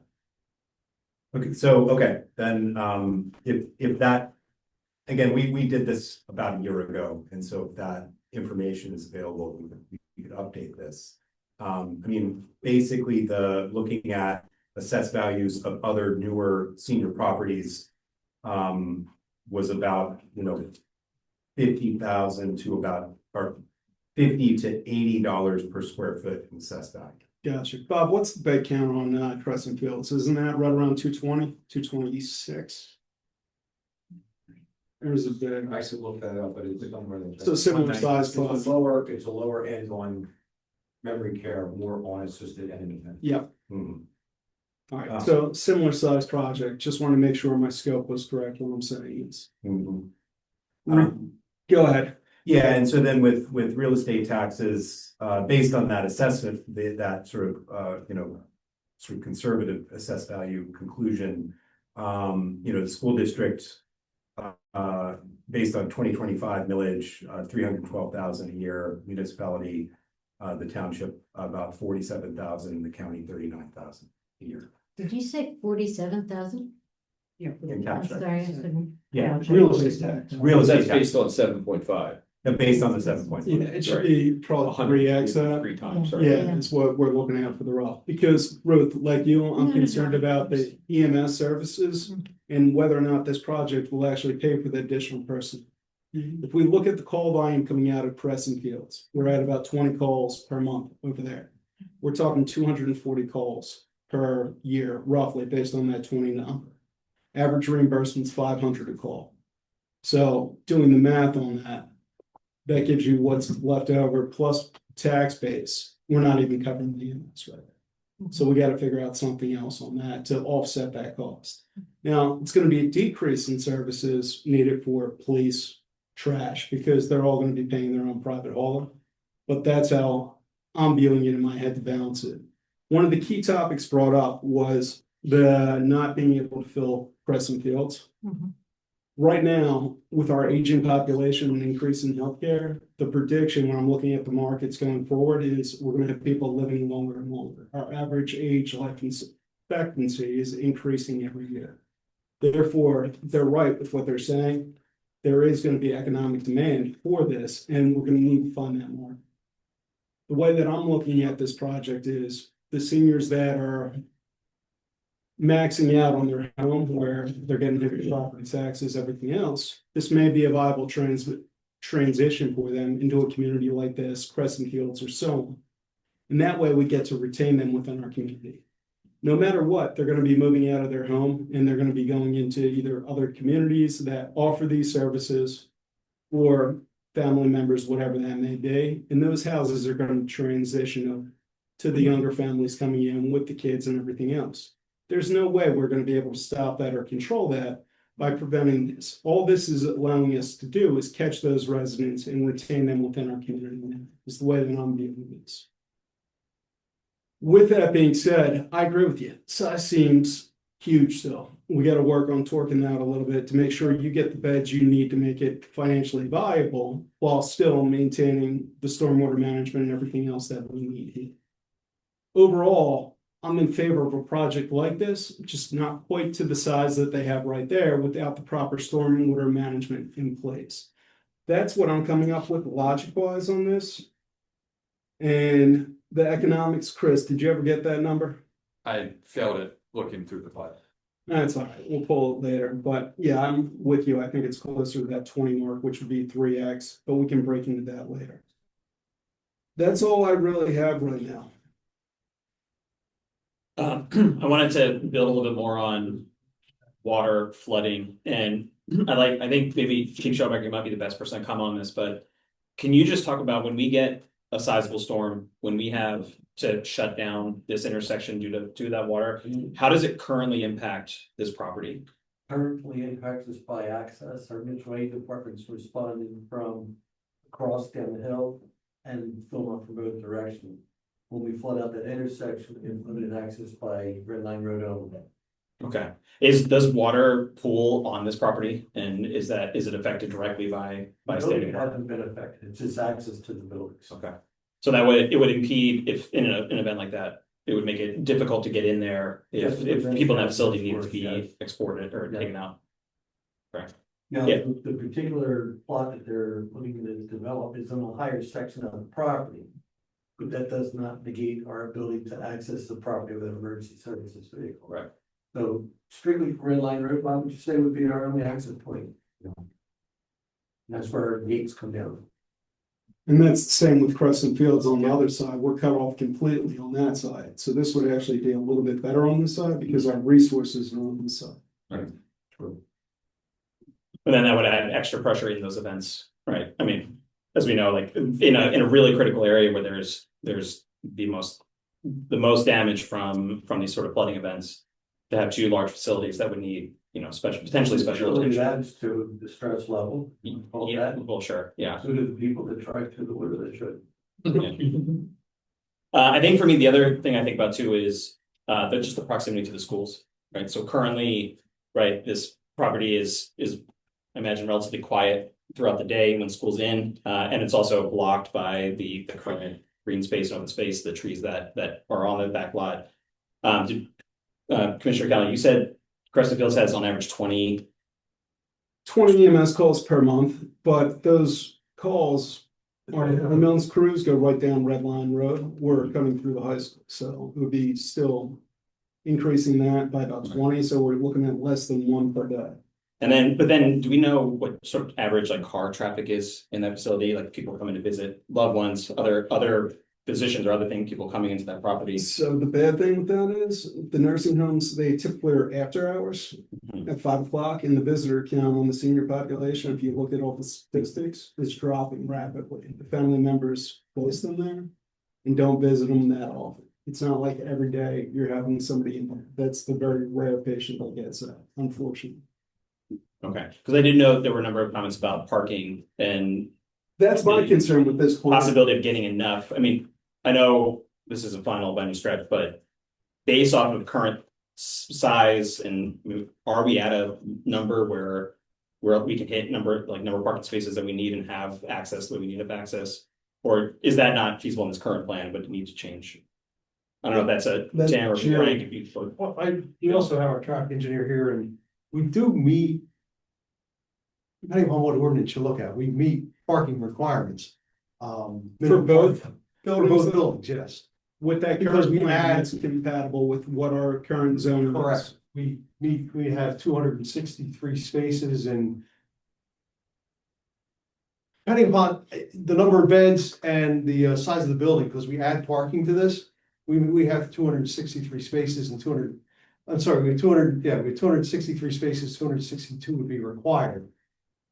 Pete, the traffic engineer, also looked at this and looked at car counts and everything else, and yeah. He can talk a little Yeah, so better basically, about it. we did count like the existing office building and the number of parking spaces that are being utilized today. And is that with the current occupancy or max? That was with the occupancy? current occupancy, but then what we did was the current occupancy, I believe, was like 60 or 65%. So we upped it to 90 or 80, I think it was 88%. Which is the standard Which is vacancy the rate. standard, right? So based off of that, the office building would need 202 spaces to accommodate the existing office building. And how many spaces for the nursing facility? So with 200 beds, we would need about 79 spaces. So that's how we 281, so only you're looked at this with 82 200 beds for right now. So it does exceed the 263. That, so it's gonna have to be like a juggling act between either provided a couple more spaces and lower number of beds, or lower number of beds to provide enough space. You know what I'm saying? So Yeah, you're gonna have to drop that. so because it's- I think that what we came up with was 152 is the sweet spot, but it could For change because you bed could numbers. potentially get more spaces if you make you know what I'm saying? Like, And I wanted to add, that was a comment not based upon what's required by the ordinance, parking ordinance for the office building. That's based upon the actual number that he counted out Right. there being utilized. So we took it off the actual number. If you look at the ordinance, what it requires, we meet the ordinance. If you look at the actual number that he counted, we would be a little bit under in terms of spaces, because the ordinance doesn't require as many spaces as he found we would need if we both uses there. I think that's, right. because we wanted to look at the actual real. So now I'm confused on this, because what I just heard is there's 263 spaces out there Correct. right now, correct? Right. Well, no, there could be 263. If this plan were built, there would be 263 spaces. How many spaces are there right now? It's good. It's nowhere, what I will say about it is there's nowhere near capacity now. No, I've been you're out, it's nowhere near it's capacity. 75% vacant all the time right now because of the way you have way too much parking. I agree with you wholeheartedly, but just trying to figure out the numbers here. Right.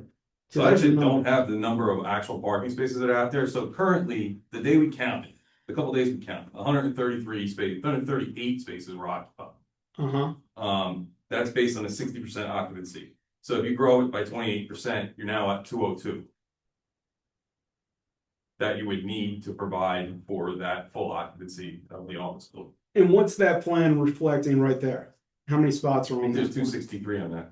On that, so you're saying that plus the nursing home will meet the requirement, well, no, it's still short. Well, It depends on what requirement you're asking. If you look at the zoning ordinance itself, the parking numbers that are required are less. We meet the number required based upon the size of the senior facility and the office building and the parking that we add. On the plan up on the screen, it has 263 spaces, 262 would be required. Gotcha. What he did though, he measured the actual use and came up with, hey, you need actually more spaces than that. yes, and also, I think your ordinance requires 1 space per 3 beds for assisted living. What we found with the counts, there was a study done actually for Crescent Fields where they basically 0.46 spaces per bed. And then we actually went back and counted another one, it was 0.36 spaces per bed, so it falls in somewhere in between there. So the ordinance requires less spaces than what the counts came back with. You know what I'm saying? So, Yeah, I got you. yeah, so it's a couple spaces different is what it is. But I think the important point, Commissioner, is if you want to move forward, parking could be met. You know, you could say, go study it, meet it. I mean, it's something that could be addressed, is my point. It comes in more of, the first thing is the concept something you want? And then once we get beyond the concept, then you can go back to the particulars. You're like going into detail, they're just asking, do you want it or not? I like it, I wanna know the details. Deciding whether we want it or not is, you know, these things are important, like. And I want all the details. There to can make be it value in a project like this, but the location matters. And I think that's, to me, that's the thing that feels the riskiest of it all, is where it's at currently. Where it's at relative to some of our most problematic areas during storms, which only get worse and more frequent. And I also do think proximity to the schools, to the floodplain, to the protected area that's right next to it, right? To lose a lot of what is already on that space, you know, makes this overall, I think, less desirable, certainly to me. So whereas conceptually, like, I get it, I do think that there's importance here. but I think this area is not the necessarily the right area, and I think the intensity is really the driving factor. So, But all of this is gonna get into the. no, that's fair enough. So, That's staying up top. So here's my thing. I'm actually a little bit opposite on Sean on this. I actually like it better due to the proximity of the school because I would love to integrate the school with the nursing home and get some interaction between the kids and the patients there because it gives them a better quality of life and it's volunteer opportunities that I would say. So I actually like the proximity right there. Regarding the flooding, this is on the highest point of the property. As you guys all know, I'm with the fire department also. I'm out there when it floods a lot. The section they're planning this isn't affected by the flooding that often. I've never seen water that high. The water never hits the front building in the 25 years that I've been doing this. You know, we get it on Philmont Avenue itself. That's dangerous. It definitely limits access from other responders coming in down Philmont Avenue. But Red Line Road on the high side is available and access to the hospitals out is available. Going to Redeemer and to Abington Hospital without too much of a concern. Again, I'm with Ruth 100% on this. The overall size seems a little bit too intense for the site. But I do like the economic benefit that we have with no impact to the school district and no additional children that would be living in this site. If you came in and said, I want to put an apartment complex right here and load it with 3 and 4 bedroom apartments, I'd be a lot more opposed to it. And the traffic out of that would be significantly higher. But for the limited amount of impact we're going to have on traffic and the financial, positive financial aspect for the township, I'm definitely interested in it. But again, I want to see those numbers for the EMS services, and that's my highest. I believe that's going to be the highest demand on township services, based on everything we know about the other ones we have here, especially if we're going into skilled nursing also, and see what we're going to do to overcome that, because the tax burden should be on this property to fund those sources, in my opinion. Commissioner Pace or Commissioner Kurtz, anything else? I do. And I'm also with Ruth on my number. And thanks, Joe, for all that explanation. Now, Joe, you're saying, you know, your experience in the fire company, the water does not come, it has not. Doesn't come even up to come here. up to here. Okay, right. It stays on Philmont Avenue Okay. and encroaches up to the curb line, slightly past it into the first driveway Okay. here. Okay. Right, so they wouldn't have access here because this is But flooding. you're okay right here. Line. Yes. All right, I have a question, with regard to, if there wouldn't be a buy-in to come into this building. Is there a buy-in How do financially? you move in? Is it? How do you move in? Buying costs? What? Is there a cost, would you have to financially? This is a monthly fee. It's a monthly fee, okay. Another question is, since there's no like would you have balconies for the residents or outdoors, like, because there's no green space for them? Or with this new plan, does this incorporate some porches or something like that? We can arrange this position anywhere to make sure we have a space. Only reason we just presenting this because. Right, I know it's a rough sketch, but I'm just trying to envision that because, you know, some space for the residents. Yes, we have. I'm most concerned about the memory care residents just being so close to the school because they can have a tendency to wander. And that's my concern, being Well, in close proximity to the school district and all the kids coming in and out. we have a and the kids. security, we have a closed place. So they will be in a closed place. Absolutely. Okay, Yeah, they have to. It's an. absolutely. All right, that's a concern for me. And I'm also with Ruth on the high number of units. I think it's a little bit too high on the units. I do like the idea and also the stress on our emergency services is of utmost importance. And, you know, I do think, like, also with regard to, I think it might be an excellent opportunity also for you to bring in some services in your existing building, like some food and some takeout and some prepared foods and other services, as you know, our one consultant said, and maybe that would bolster some other you know, fill up some space there in your existing building, but and have like a, you know, a nice, you know, will be nice for the residents there. But also with regard to the stormwater management, you do have a lot of grassy areas that you can, it's a great opportunity for you to utilize those spaces. We did study, John, if you had a minute or two. Yeah, I mean, it's definitely challenging because it's within part of the properties within a floodplain. We are definitely looking at areas up on the upper side to handle rate control with regards to the increased impervious coverage for the new building area. And then looking at ways of greening up, maybe a green roof system on the existing building that's there. That also helps. It's not going to be a cure-all, but it's a way to green the project. The additional parking that we're adding could be impervious paver system. Looking at infiltration areas above the floodplains level within the existing parking area. There's many ways that we're trying to handle and attack the stormwater problem. We've presented that to a staff at a high level, 30,000 feet level. And we've run some numbers, and we think we wouldn't be here if we didn't think we could meet those requirements and meet the MPDS requirements and so forth. But it is a challenge. There's new greening methods, green roofs, impervious pavers, things like that would need to be implemented. Are we going to cure the flooding problem at the intersection? No, but we can address our stormwater management requirements within the township ordinances and in Montgomery County. Maybe some rain gardens or something in that grassy area, the grass area instead of just or grass, Right. some slow release retention basins. Yeah, and it gives us, with the discussion here, if it's again a use that's acceptable to the township commissioners, obviously it's going to be a smaller footprint at this point based on these discussions. So it allows us to utilize more green space and so forth around the buildings and stuff. And there is none there now. Commissioner Pace or Commissioner Kurtz, anything else? Good.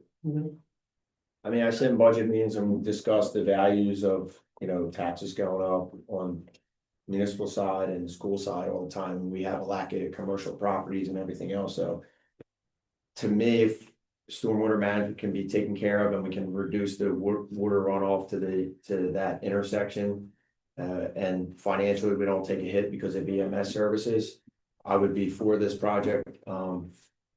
Hopefully that it could, earn income tax and other opportunities for the township. I don't think you're going to get traffic from there, and I would support it. My comments are similar to everyone that's already spoken. I think to answer your primary question is conceptually, is it something that I would support? I like the idea. I particularly like the idea of redevelopment in that area to do something more. I think you have to answer the question is how's this going to benefit the community? So I think the questions that came up around EMS and beautifying. I agree with all the other comments. I think the intensity seems it's intense. So it's got to be scaled back a little bit, but I think you've gotten some feedback and some questions on areas that you can address at a later point in time.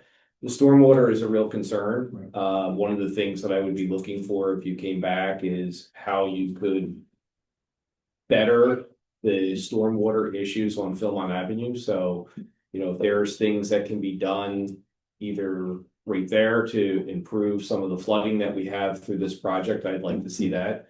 We talked about greening things up. I would be open to, I realize that there's challenges on this particular property that there's not a whole lot that you can do, but there's other potential opportunities elsewhere within the township that maybe that you can green up another area that is beneficial to the community. So I think, my comments on this are, I'm open to it. I would like to see how this benefits the community and we improve these other situations. I think you have to address the EMS issue. I think you have to address the stormwater. I think you have to, address some of these other comments that came up today. And I would be open to, alternative ways that we can satisfy them, maybe not this property, but maybe you green up some other areas, you do something around the school or something to help us out in another area to have like in kind if it was on this particular property. So that's where my comments are. I do want to open it up for the public here in the room if there's any questions before we move on, and then anybody online. I have a question. Come on Please up. come up and state your name and address, please. My name is Tatiana Yoshpa. I live not far away from this place. And I think we are the most suffering, our kids, because Pine Road Elementary School are small kids. And we always receive phone call, the bus is gonna be late, the bus is gonna be late because of the traffic or something like that. The kids came home exhausted. You said that you're gonna do something like 50 minutes driving in traffic or real driving, because in Philmont you can stay sometime like half hour and not moving nowhere, and we are exhausted. And they said it's gonna pay $47,000 real estate taxes. I pay 22,000, which is the difference. I understand for you as a business, I move in Huntington Valley because they have a great school and it's gonna be quality of life. That's mean if they're gonna move a business, they're gonna have higher people, more people involved, traffic. We're gonna have more people come to our area, and I live in Huntington States, and I see so many people, they walking, they are strange for us. Thanks God the police is so many times there, but I don't think that we're gonna be, it's so huge, it's like big. And it's good. I respect senior citizen. My mom is the same. I know what is nursing home, but they have to have a lot of places, big, huge, where they can entertain the family. But this is not like huge place. In Huntington and Philmont and Red Line, the kids want to go on the bike to the park. We don't have sidewalk. It's not safe. It's dark. Going to Huntington States. It's 5 o'clock. It's dark outside. The kids not play outside because it's dark. People driving crazy. The only thing which help us is the police. And I think they can arrange something different, smaller, or make the kids to not stay in traffic. Thank Do you mind sharing your address for the public? Yes, 20 Morning Glory Way. Thank you. Do I have a couple comments? Well, you know, there is the ongoing intersection improvements that are ongoing right now. And in fact, this property gave up a significant part of its property for those improvements. If we were to move ahead, there would be sidewalks and other pedestrian access added to the site as well. It's not there now. You have what you have. You have sidewalks at Red Line. Not on, Philmont. not on Philmont. Yeah, I'm on Red Line, but it would be added on Philmont, and you would have better pedestrian access throughout the site to get to the senior facility. But I also think you gotta see what happens with the improvements at the intersection and all another way in it too. Okay. Any other comments from anyone else in the room? Please. There's one online. Yeah. Hi, Laura Calfayan, 3231 Maple Road. Did I hear that this property is, that they're asking for a variance because the zoning does not permit this use? Yes. In what way? We're not asking for a variance. They're looking for a zoning amendment, Laura. I'm sorry, thank you. A zoning amendment. And I'm asking, if the commissioners were to consider allowing a zoning amendment, can it be project and developer specific, or once it's amended and the next person can, if the project were not to go through, would we now be stuck with the new zoning? Well, this is the B-OI Business Office Institutional Zoning District. So what they're asking for is an amendment in that district that would apply to all the B-OI zoning. I think there's 3 areas. There's 3 areas in the township that developers said exist. I think the other 2 are probably built out. There's 3 other than us. There's 4 total, Okay. but they're really small sites. But they got office buildings. But to answer the question, it would apply to, the text amendment would apply to all the properties in that zoning district. It wouldn't be specific just to Ah, this. Right. that's even worse. Okay, I just would ask that the commissioners take into consideration the precedent that might be set if a zoning variance were to be permitted. And right now is not the time to hash it out, and I don't know the details, obviously, John can help with that. But I would just ask the commissioners to keep the impact of changing a zoning variance, and what that could lead to. Thanks. Thank you. Just, And I guess one other comment to that, I mean, is there other opportunities that we could make a change just unique, that would be unique to this property to allow something like this? I mean, that theoretically, it could be tailored to this property based on size. I think this is about 6 acres total, Yes. right? I mean, I don't know that there's another 6-acre parcel in that zoning district, but there may be. I mean, one question I had is, because I've heard from pretty much everybody sitting up here, is the density, the size. So, and Frank, you said this is a 30,000 square foot lot that they're putting this building on, which gives you a density of so many beds per unit. So my question is, like, what's the appropriate density for this type of use on a 30,000 square foot lot compared to, say, Crescent Fields? I mean, what's the? Yeah, so just to be clear, right, the lot, overall lot size is about 6 acres. But where this building Right. is, the proposed improvements occurring is about 30,000 square feet. Right. So what is that magic number? Well, Yeah, we don't. I know nobody has the number tonight, but it might be good for the commissioners to get that information from this group. Yeah. So you can look at it, because that's what you're doing. You're putting. And the board can approach it, I think, a couple of different ways.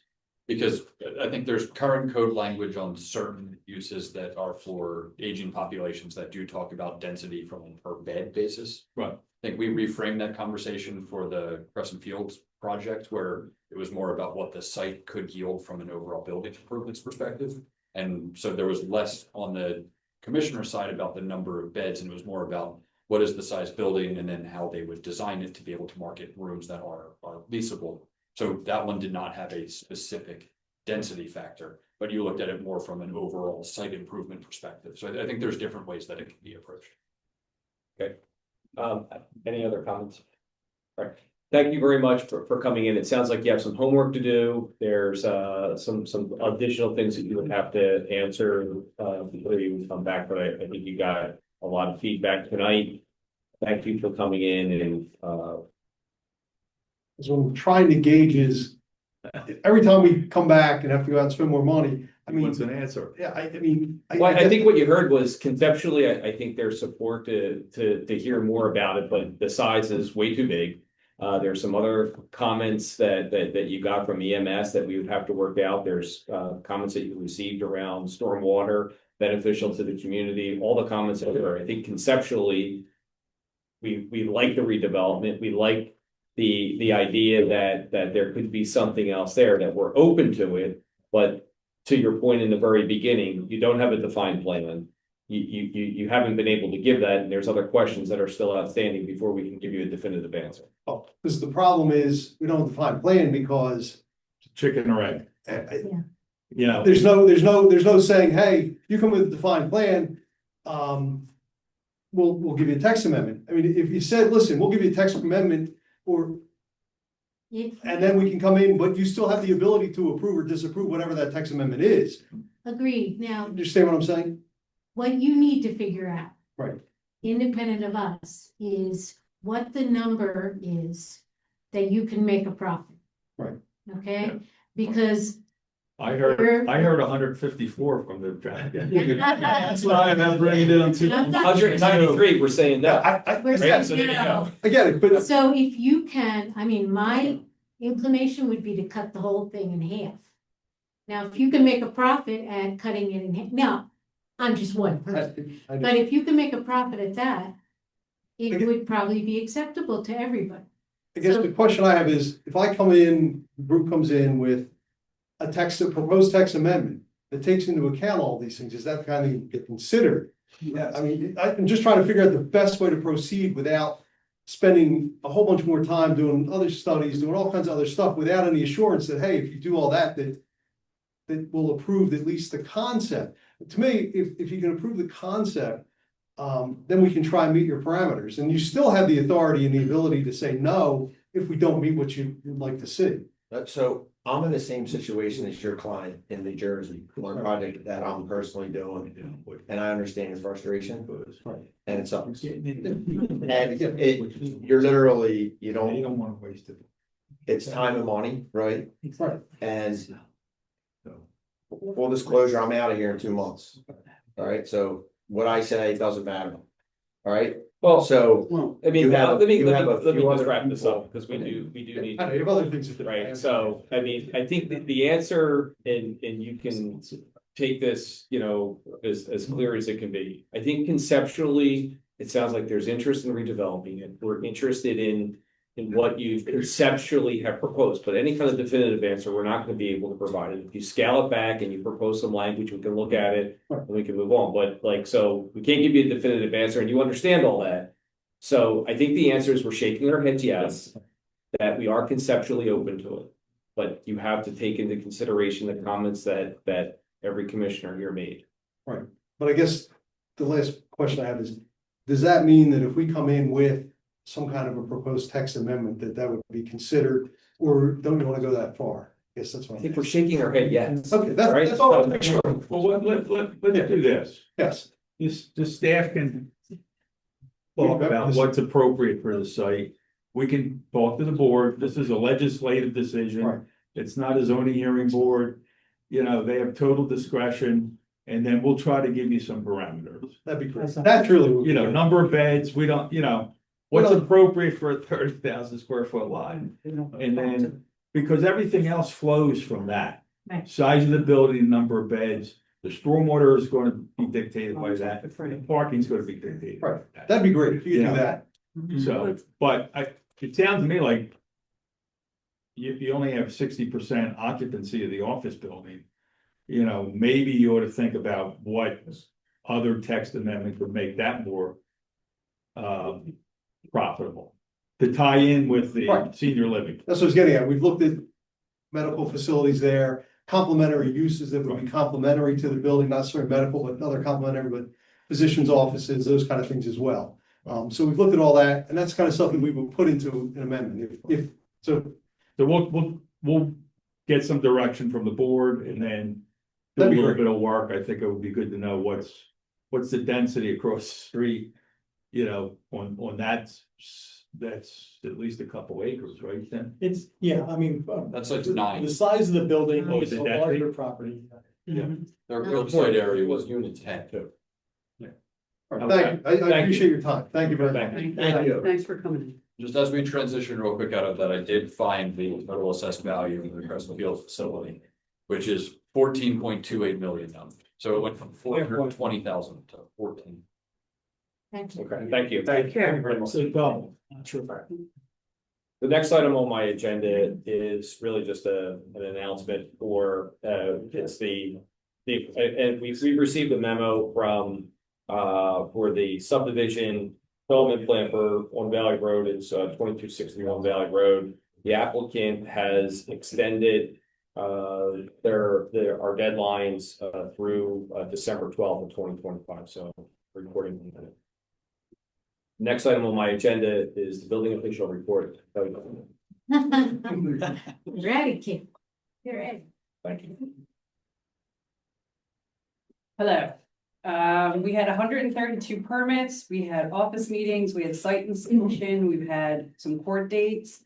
I'd like to thank the police, the fire marshal, public works, and the county. We were dealing with a resident who has some property maintenance issues, and we all got together to see if we could help the resident to move some things forward, and that is progressing. That's it. Any Thank you. questions? I have a question. I got asked a question from a resident the other day about an ordinance that we passed for the massage parlors, or what are we doing? Like, how does that work once we created that ordinance? Are we doing spot checks, or do they have to Right, come to so us? that business falls into the categories that we have. We have one down at the Beth Air Shopping Center, so they had 60 days to comply with the ordinance, so we sent them the paperwork. And they have complied with everything, they've registered, they have all of their techs are registered, we did all the inspection, the police have been out there, the fire marshal's been out there. So that was the only existing one that we had, so then moving forward, if someone were to submit like a use and occupancy, they would also get that paperwork letting them know that these are the rules that they have to. That was the property I was talking about. Yeah, so So we thank have you. that one, yep. Perfect. Thank you. The last item on my agenda is my liaison report. Planning Commission, I mentioned the Planning Commission is not meeting in November on the normal date. It will be December 4th, because it falls on the Thanksgiving holiday. And my second liaison position is for Pennypack Ecological Restoration Trust. They did not meet this past month. Their next meeting will be in December. And following that meeting, I will give an update. With that, I conclude my agenda items. I return it back to you, President Curbs. Thank you so much, Commissioner Mueller. Next chair recognizes Commissioner Housen, Chair of the Public Property Committee. Ruth, to Hi, you. yes, sorry, I gotta find my report. It's in here. That's all right. Take your It's time. out of order, so. That's all right. You got this.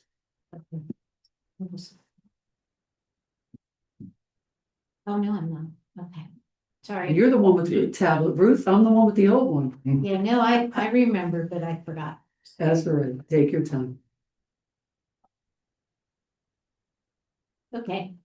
So, right now we have,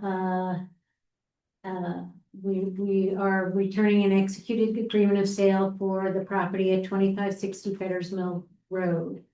Okay, what we're looking at creating there is a pocket park, just a tiny little park right along the trail, right at the bridge. So it should be a nice little addition. We're not gonna improve that property very much. We probably are not allowed to, from a state and, perspective. So we're just gonna put a couple of benches maybe and a garden and, let people have a place to sit. And that way we don't have to worry about another house being built there. Because nobody wants another house in that spot. It's a terrible spot for a house. So the current agreement is with a purchase price of $268,000. We want to put down a $5,000 deposit, and what is happening now is we have a grant proposal into the county that has been very supportive of this idea, and they will provide 75% of the purchase price of that property. And we have what I'm calling an angel, who has agreed to put up the remaining 25%. So Excellent. it should be, zero cost to the township. Beautiful. Win-win. Yeah. Does anybody have any questions on that? Good. It's excellent. Love it. Yeah. Oh, do we do that? Yeah. Okay, a motion to approve the agreement of sale for 2560 Fetters Mill Road as described. Do we need public comment on that? Oh, I'm sorry. Well, I asked if anybody had any questions. Oh, Is there anything? Okay. no. Okay. So my motion stands. Do I have a second? Second.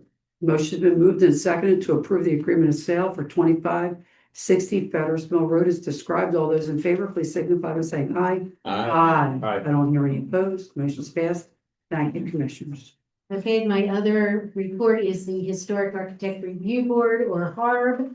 We had 2 applications that came before it. Both are for hair studios. We are becoming the downtown of hair. Most of it is mine, I think. So there's one at 2339 Huntington Pike and one at 2565 Huntington Pike. And they approved both of them. The HARB board is not as tough as they used to be. So, does anybody have any questions on those? No. You're gonna have so many happy women, that's, Yeah, yes, from women. we'll see what happens, you know, but we have a lot. I can walk to, Yeah. right now, I think I can walk to 5 from my house. Pretty, within like 5 minutes. My question, we have so many businesses in Huntington Valley. I'm One- sorry, sweetheart, you have to come up to the podium. I'm sorry, my Yeah. husband say I'm talking too much, but. My question is, my name is Tatiana, 20 Morning Glory Way, Huntington Valley. My question is, we have so many business here, so many people. What happen when it's holiday, Christmas? Our streets are not decorated. You pass county line, go to street road, there you feel spirit of holiday. I'm concerned about, I have 2 kids. And I have to entertain something, it has to be something, but it's nothing here in Huntington Valley. We see car dealers, so dark outside, traffic, and we pay a lot of real estate taxes. Thank you. Thank you so much. It's a good point. Put the shops on the avenue. Okay, all right. What do you Okay, have? that completes my report. Okay.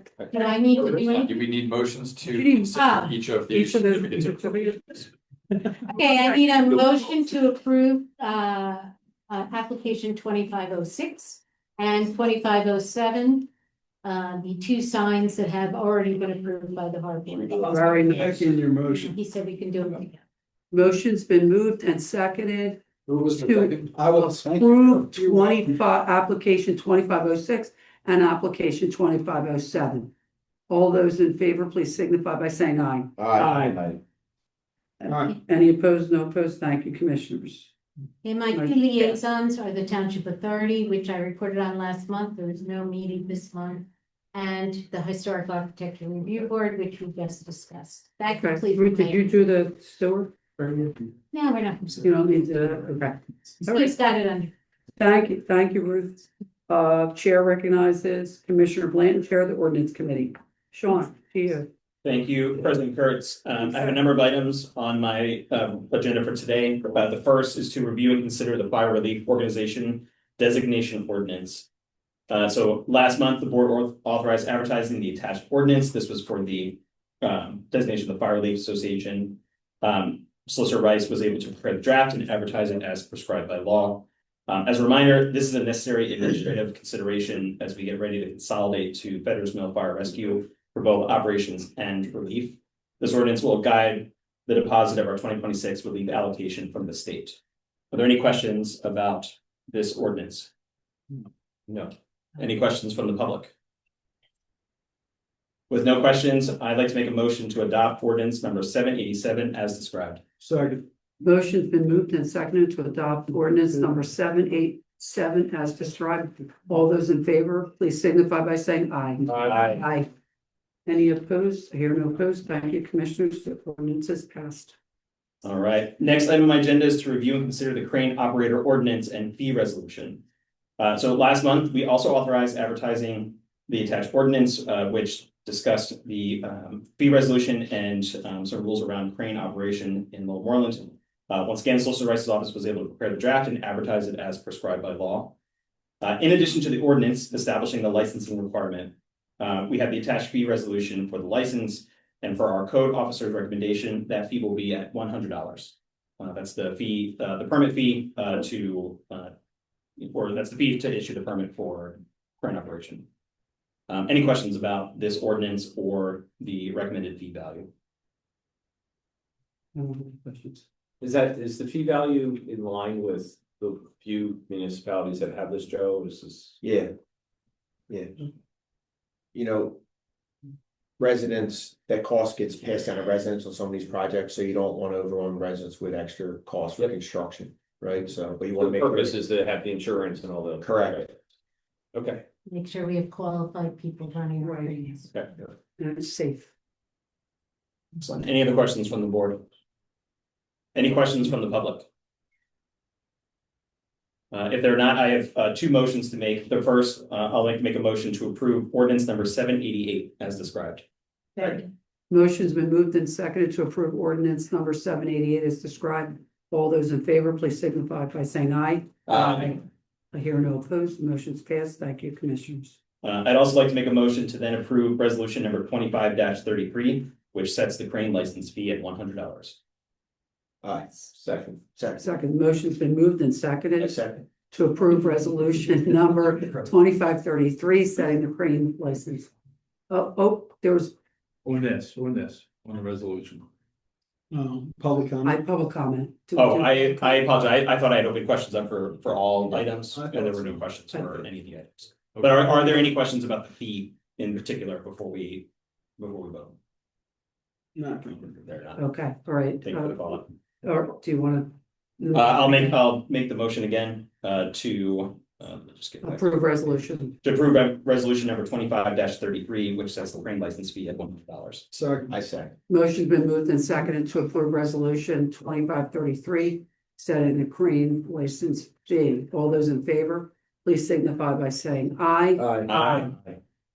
I don't hear any opposed. Thank you, Commissioner. The motion is passed. Okay. Third item on agenda, our last ordinance related item. We authorize the advertising of a traffic related ordinance, which does two things. First thing it does is establishes stop signs at the north and southbound intersections of Bucksmont Road at Clearview Avenue. And then it also establishes no parking on the north side of Chestnut Street, 150 feet east of the driveway between Tin Pan Alley and the township owned property. Once again, Solicitor's Office was able to advertise the ordinance as prescribed by law so that we could consider it for tonight. Are there any additional questions about the traffic related ordinance, either of the 2 points that were made? No. I do not. Any questions from the public on either of those two? If there are no questions, I would like to make a motion to approve ordinance number 789 as described. Second. Motion's been moved and seconded to approve ordinance number 789 as described. All those in favor, please signify by saying aye. Aye. I don't hear any opposed. Thank you, Commissioners. Motion's passed. Thank you very much. Next item on my agenda is to review zoning hearing board decisions and agenda for the upcoming meeting. First, I'll start with the upcoming November agenda. The zoning hearing board has 3 applications. I'll read through all 3 and then I'll ask for questions on 3 items on the November agenda. The first is application number 25-26. This is the application of Nicole Prestalia of 3570 Cranberry Drive. She seeks a variance to increase their lot coverage from the maximum 25% to 31% to allow for the construction of an in-ground swimming pool. Application number 25-27 is the application of Superior Fence and Rail for 3564 Walsh Lane. They seek a variance to allow 6-foot-high solid fence where 4 feet and 50% open is required. And finally, application number 25-28. This is the application of Jody and Donna Porter of 455 Pheasant Drive. They seek a variance to increase their lot coverage to 33.1% to allow installation of a 1,500 square foot synthetic turf area.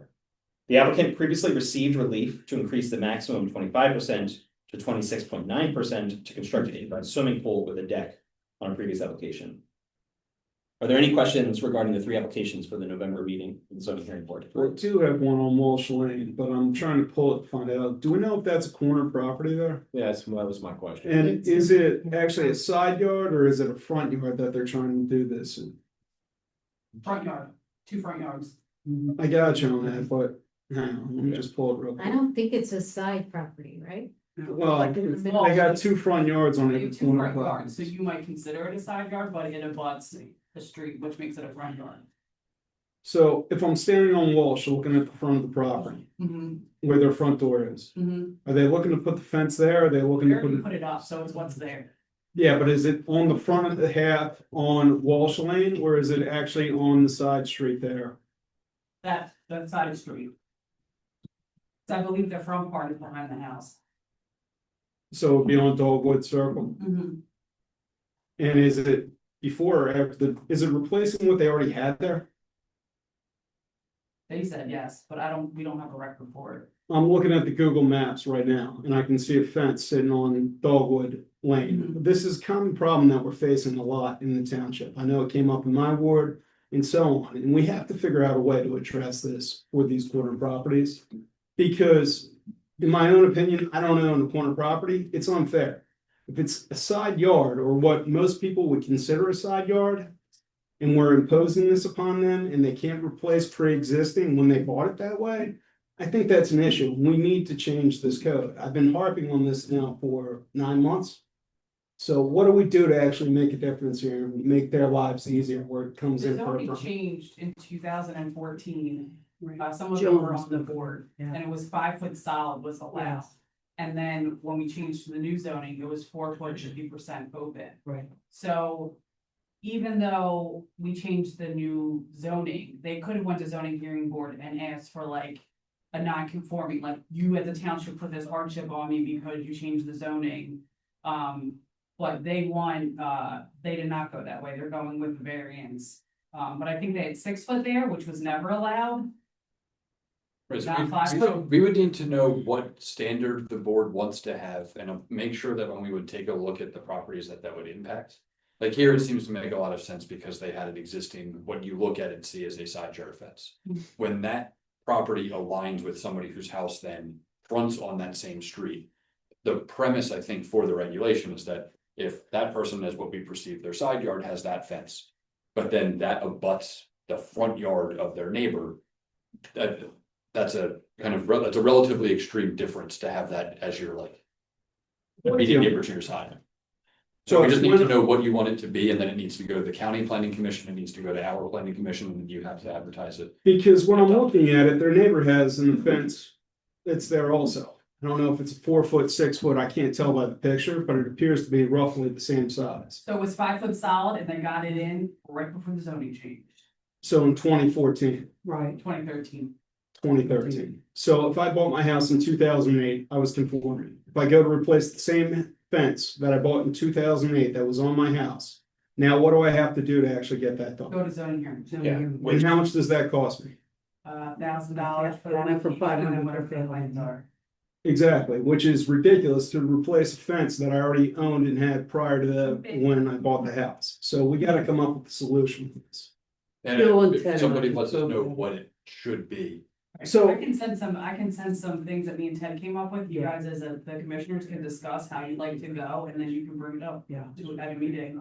That's perfectly fine. That's what I'm looking for on this. Because we have numerous residents that have this issue. And I agree with you on most properties, Jill, the 4 foot with 50% open, if you're in the middle of the block, it makes perfect sense. But these corner properties are the ones that are having the biggest issue with it, and we gotta do something to help them out. It's ridiculous. If I want to replace a fence, to spend an extra $1,000 to go to zoning hearing. Thank you. Yes.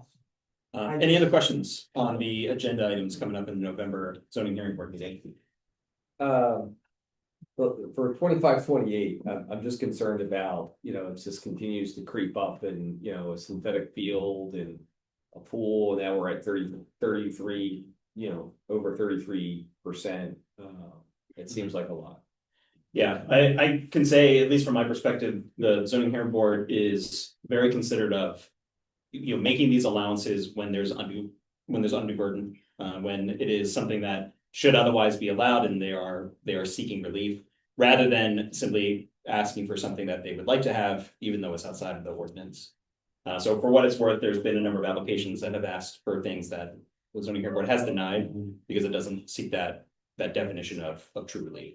And we will, as at this meeting, we'll see what the applicants come forward as in terms of why they're looking for this, and the zoning hearing will render it. But it's a good point. It has been coming up more and more. Jumping back on another topic for 1 second, is there a way we can come up with an ordinance that says if you have a pre-existing, you can document it, it's there, that we will allow? Turn the your eye lot line towards splits? your attorney. Non-conforming. Yeah, if it's already there, how do we modify that so the code allows replacement in like kind of what's already there? It is possible to do that. Non-conforming. There was an application 2 months ago where that same. For the side yard, and they approved it or Yes, they it was denied? approved. But you also, it sounds like you want to create a lesser application. Yeah. No, That's it's the just issue. to be able to go in and replace like kind with like kind. and that- Because whatever was denied in my wood. Right, well, what was just said though for non-conforming, or is that something that the zoning officer approves, or are they going to zoning hearing board to replace them? Zoning officer would approve it. Okay, so then that there is no. So, If it's a fence that's in a yard that was conforming, we changed the setbacks, it became non-conforming, should be protected. Yes. so that's correct, Jill, and you can approve a non-conforming without having to go to zoning hearing? So the solicitor is saying different right now. That's not how we do, our solicitor for zoning hearing says you need to Well, memorialize. but he doesn't get to decide whether it has to come to the zoning hearing board. The township does. All right, Joe, you're joining our next monthly agenda planning. If it's pre-existing, Because if we can work this out and save the residents $1,000 and not having to attend that meeting, that's what I'm trying to get at here. They're already spending $5,000 on a fence or whatever. I tack on another $1,000, so. And I spoke to Ted and Jill, when was it? 2 weeks ago, about the possibility of changing back to the old way, to the 5-foot fence. Would be up to you guys. Right, and bringing it back to you, Joe, and bring it back to the board, so. Because that seems to be, and solid. So. No, Any other bring it back. questions regarding? No, these sorry applications? about hijacking that. That's all right. I have a question regarding that. Jill, with regard to this synthetic turf area, do we know what they want to do with that, or is that like a play area? Soccer field. Is My it, understanding is it's already there. oh, it's I over think they said they want it for their dog, but Ted was the one that was out there, I believe. oh, a turf section for the dog, like to go to the bathroom or Well, for the something? dog, I think because it's scared of grass or something. Oh, okay, They was talking, okay, and I told them that. okay, all right. You gotta be kidding. Any questions from the public regarding these applications? What board was that in? Yeah, but there. All right, if not, I'll move on to discuss the two decisions that were rendered in the October meeting. The first decision was for application number 25-22. This was the continuation of an application of James Wong of 3578 Walsh Lane, who sought a variance to increase lot coverage to 37.87%. This variance was granted with the added condition that the existing seepage pit must remain in the configuration shown on the plan, which was built for a larger lot coverage that they were initially going after. And the second application was application number 25-24. This was the application of Michael Beretta and Elaine Serbalov of 1393 Silver Birch Road. They sought a variance to permit their deck to be 2 feet from the property line where 4 feet is required, and that variance was granted. Any questions about decisions that were rendered in the October meeting? Any questions from the public? If not, final item on my agenda is my liaison positions. I just read the report on the zoning hearing board, and the building code board of appeals did not meet, so I have nothing to report there. And with that, I'll turn it back to you, President Kurtz. Thank you very much, Commissioner Blanton. Next chair recognizes Commissioner Pace, Chair of the Public Works Committee. Joe. Thank you, President. Item Y, review and consider HVAA's request to name Valley Center Park's turf field. So in attendance tonight, we have HVAA's President Allie and Soccer Director Brad, who are here.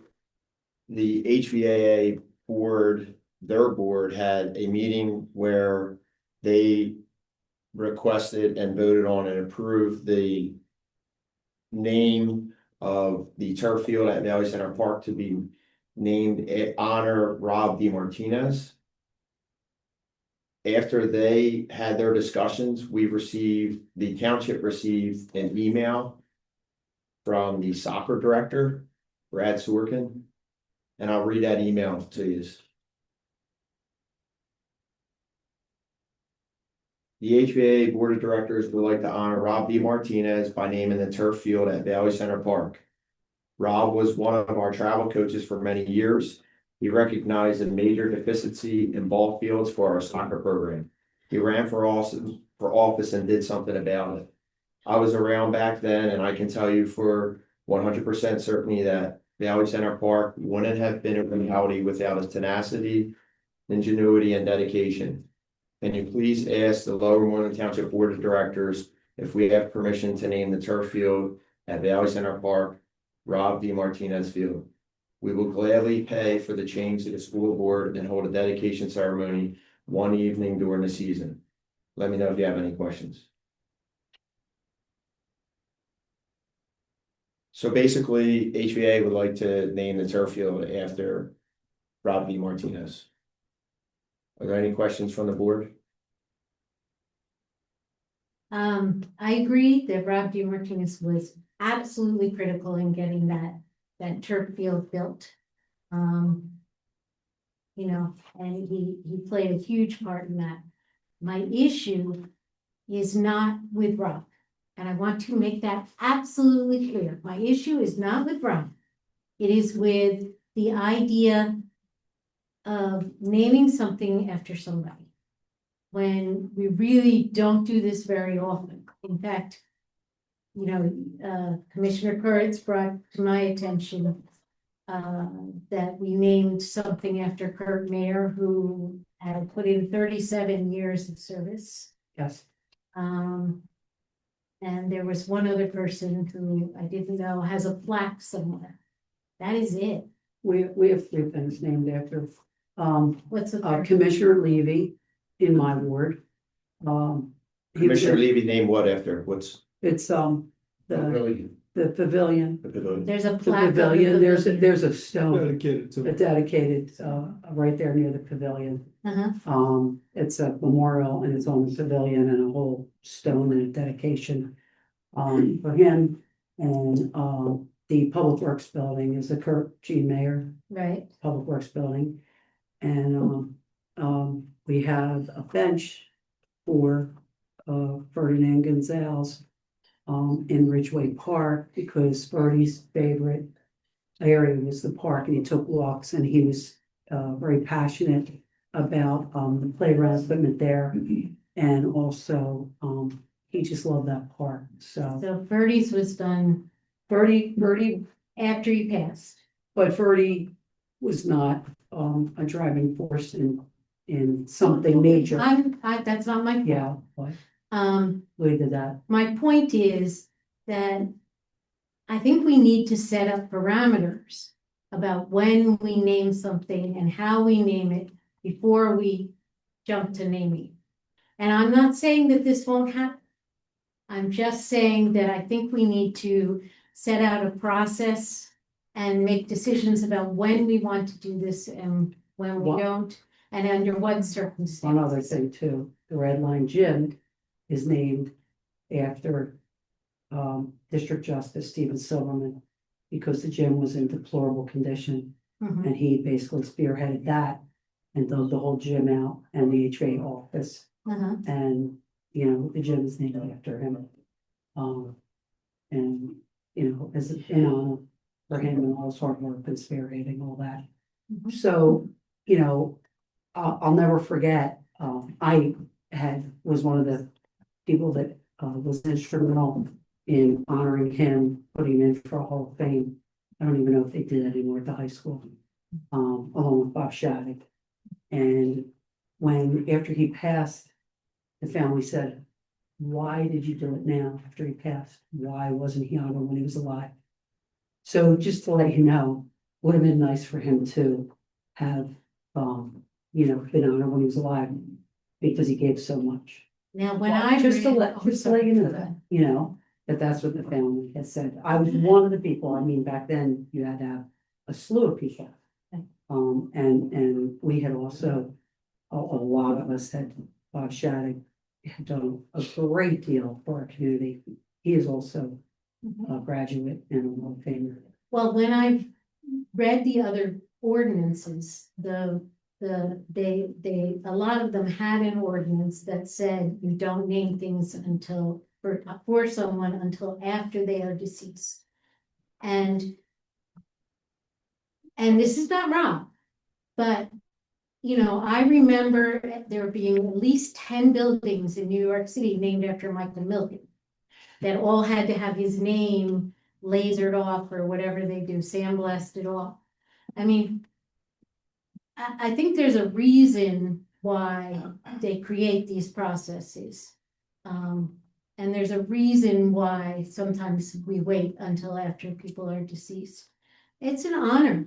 There's no doubt about it. It's not necessarily remembered because I didn't know about the Levy thing, and I certainly didn't know that the Red Lion Gym that everyone calls the Red Lion Gym is named after Yes. Silverman. Was that done before or after you passed? No, it's after. It was after. After.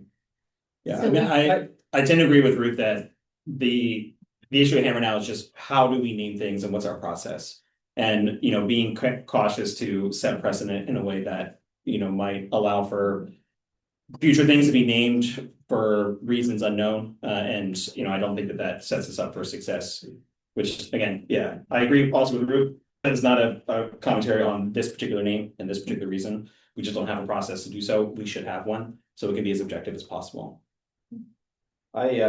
You know, I mean, yeah, I say this all the time, I'm a huge process person, so I want to see processes, but is there a way that we can do it concurrently?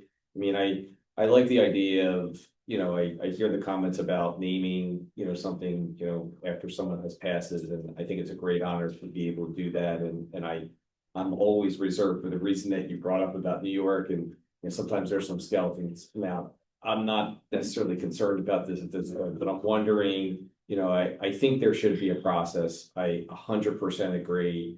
I don't know if there's anything that's timing wise that we're asking to do this now versus at some time, but you know, could they happen kind of concurrently that we can continue to move this forward, but develop a process and maybe this fits in. I don't think how we vetted this, it's going to change a whole lot. So maybe we can kind of do both at the same time to be able to move this forward in a way that you know satisfies everyone. I'm with Dennis on that, and I'm with you, Ruth. Normally, postmortem only is what I'm thinking for dedications, but knowing the individual, getting the recommendation from the HVAA, I'm very comfortable with this one. And I agree with Dennis. I'd like to do this concurrently.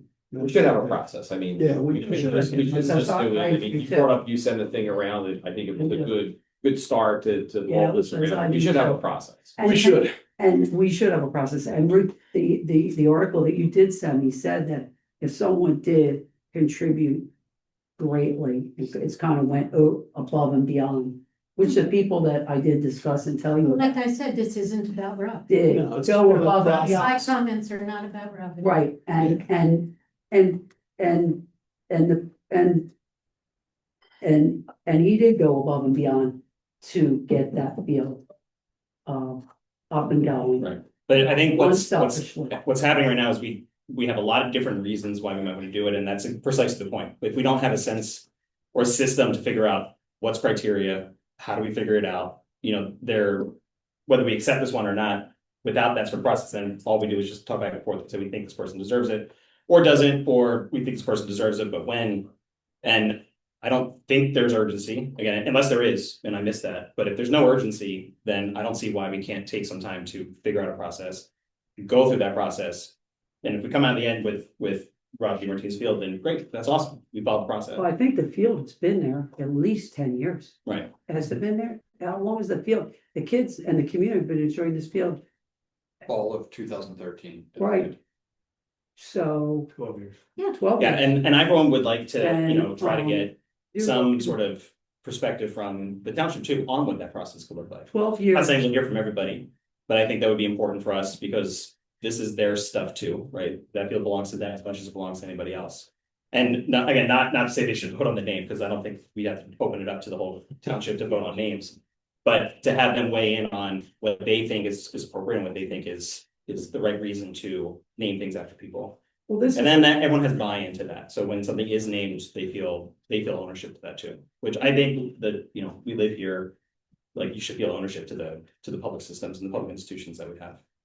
12 years of field hockey, 12 years of soccer, 12 years of what other sports, Brad? All right, so we heard from all the board members. Anybody from the public, does HVA, anybody want to talk from HVA or the public? Anybody have any comments to make? Be happy to. Would you like me to come sit there? Sprinkling numbers. Oh, okay. Oh, not bad. I didn't know. I would have dressed better. Brad Sorkin, I'm the soccer director, 3907 Brookdale. Thank you. How long have you been a resident? 69, yeah, perhaps. Just, I want to stress how unique of this situation is. This is I've been on the board for about 15 years and Ally's approaching 10, probably 11. We haven't been here making any requests of this nature, and the fact that you don't have a process leads me to believe you haven't faced a lot of these requests. It goes to show just how unique this scenario is, and how this came about was because we started the process of looking at a second artificial field. And I met with Rob to discuss it, just like how did it all come about? What could we do to make this happen? Again, can lightning strike twice? And, we started having meetings with the district. And it reminded me of the first time, because I was around back then. I was president when we were working on Valley Center Park. And 3 months go by, you have another meeting. 3 months go by, you have another meeting. And nothing ever actually gets done. Then you have an election and the school board turns over, and now you're just all the way back where you were. What happened with Valley Center Park was remarkable. And you had a soccer program with a shrinking population that has exploded in growth. And without the field, Huntington Valley Soccer would not have been able to grow like it has. And it represents the community in such an incredible way that reputationally, we are just among the largest and most successful clubs in the area. And success can be measured in a lot of ways, but just in terms of player retention and talent, participation in college athletics, high school athletics, high school awards. Our high school, before Valley Center Park was built, we had 0 Suburban 1 soccer championships. Our high school teams now regularly won the Bicentennial League and now Suburban 1, including this year again on the boys' side.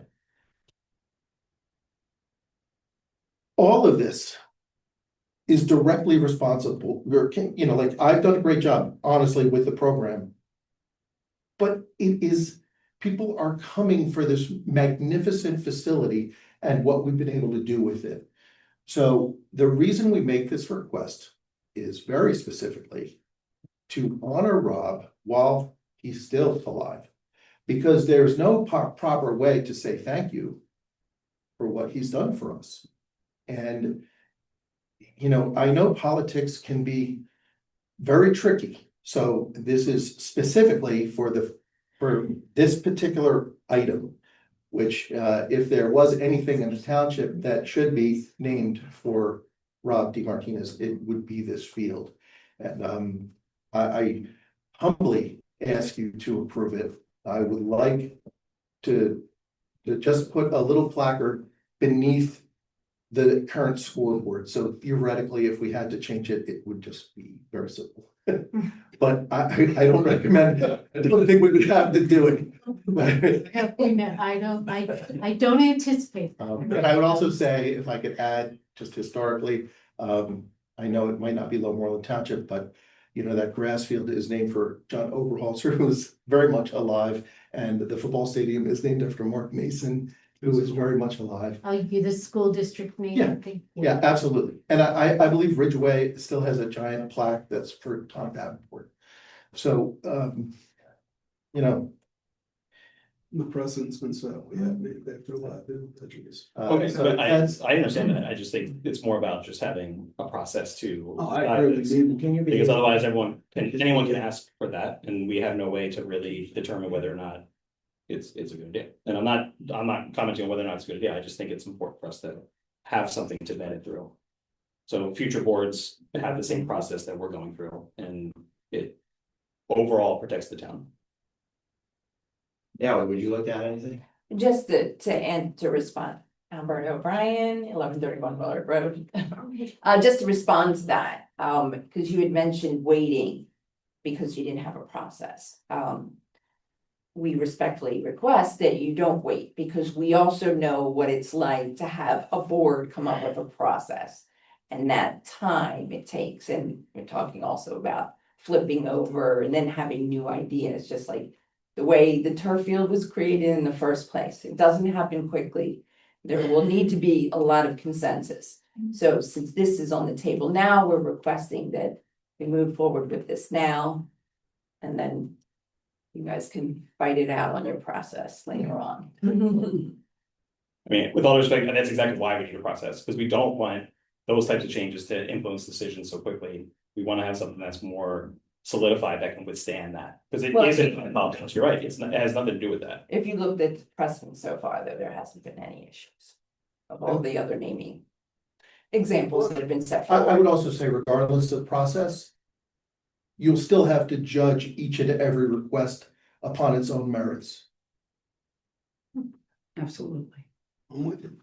absolutely. Thank you, guys. Thank you so much. Any other questions from the public?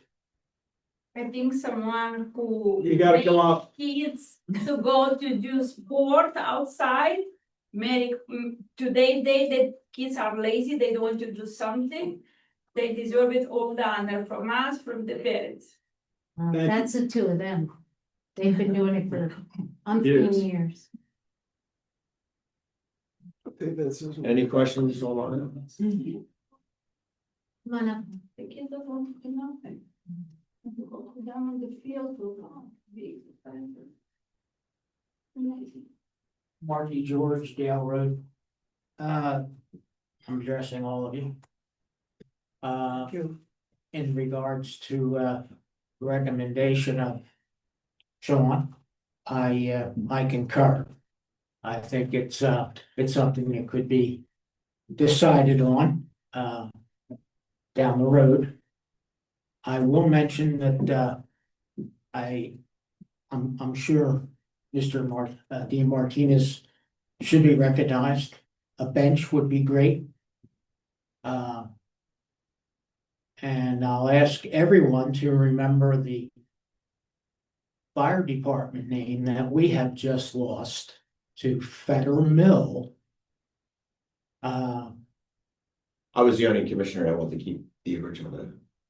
For the record. For the record. Oh, I agree. I do remember that. You still gotta vote for me.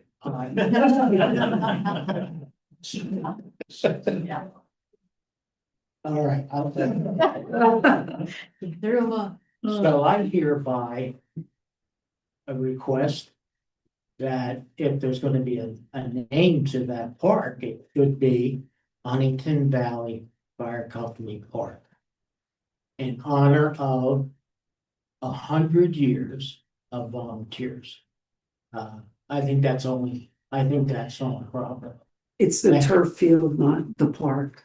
Yeah, just to let you Yeah, I know. understand. It's the turf field. But hopefully you got my gist. Thank you for your comments, Mark. I think Mr. Thank you for your George comments. just Mr. made George. our point for us. Right.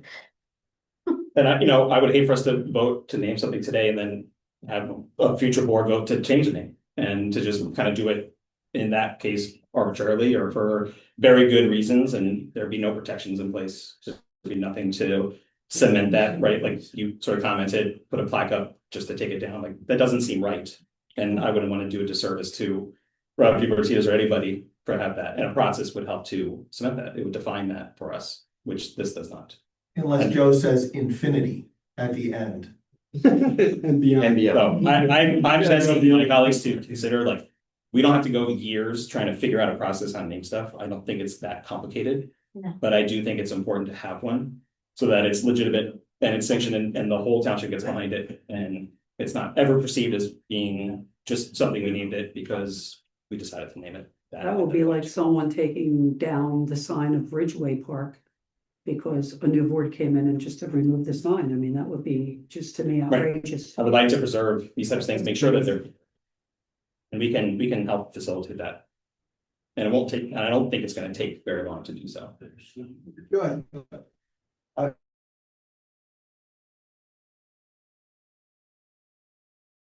From the only athletic association in the township, and we represent the users. I understand that. Or I just understand that. make sure it's not a random request. It is from the actual users from the board, and our Yeah. board was unanimous. I personally have no objection to the request. I think it's a very valid request. What I am objecting to is the fact that we don't have a process to run that request through to ensure that it is the type of request that should get passed. That is what my objection is to.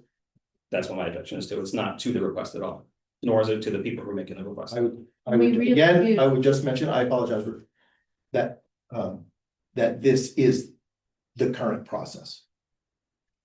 It may not be perfect, but this is the process you have, which is a request at the board meeting.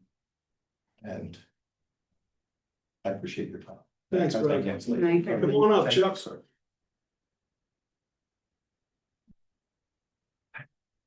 Just have Chuck with Dale Road. I just have one question. Was any of the board members here when they named any of these parks? Heaton Road after Kurt Mayer? Were any of you here? I was at in the that vote? township, yeah. No, voted on any of the parks names. So we don't have a process, right? It wasn't the parks. It's the Kirchy Mayor Public Works Building. He was township commissioner president, Kurt Mayer was for a long time. 37 years, he Right, was on the exactly. board, 25 years Right, president. and that board voted to name that We voted- facility after him, Yes, we correct? did. What process did you go through? It was a board's decision, it wasn't an HVA decision, it was a board's decision, correct? Well, it had to be brought to the board by somebody, right? Yeah. So I'm sure it was brought to the board by the board for the Could, yeah. time the man spent in this township. I You don't and know I if that were was here Ridgeway then, Park right? or I can't or remember. the but- gym either, but in agreement with Ruth and Sean and Dennis, there has to be a process here. There was no process at the time. Well, There was nothing. you don't know, written. you weren't here. Right, and that's the point. No, I was here. I was here. When they named Kurt Mayer, Yes. it Who was recommended it? Yes, I can't remember. It was a long time ago. but it had to come from the board to get that process done. I right? can't remember. Can Steve, do you remember I think- how that came about? I can't remember. We were building the building But I know, and, yeah, you know, Again, this is exactly. and Mr. Mayor passed away. I can't remember. Right, this is exactly the point, no one can remember how, and that just doesn't put us in a good. It was a very long time ago. It was 2000. Sure it was, Yes, yeah, that's why I asked the question. Right. But the process wasn't there. Somebody recommended it and they had to create a process, but no process was created. So in agreement with getting this right, there has to be a process put in place to name something, anything. Well, with after all due something. respect, when somebody's given their time and has been a stellar community member, it's deserved. Can I sum it up maybe in a different? But I way? appreciate that, yes, and I do agree that a process should be in place, whether someone's alive or. I didn't say live or dead. You know, right, You know. I don't wish death on anybody. Me It's neither. just, you know, you need a process. I agree with that. Yes, I mean, I don't think anybody's saying no to the process. I mean, I think that, you know, whatever this procedure would come out to be, I think it would be fairly simple. I think that, you know, it should still lay with a requester like HVAA to the board and some decision making made at how we came up with it, that maybe some vetting process of some sort. It sounds like to what I heard from the folks at HVA that their membership has asked for this. I think that, you know, that the overall risk of this particular ask is fairly minimal.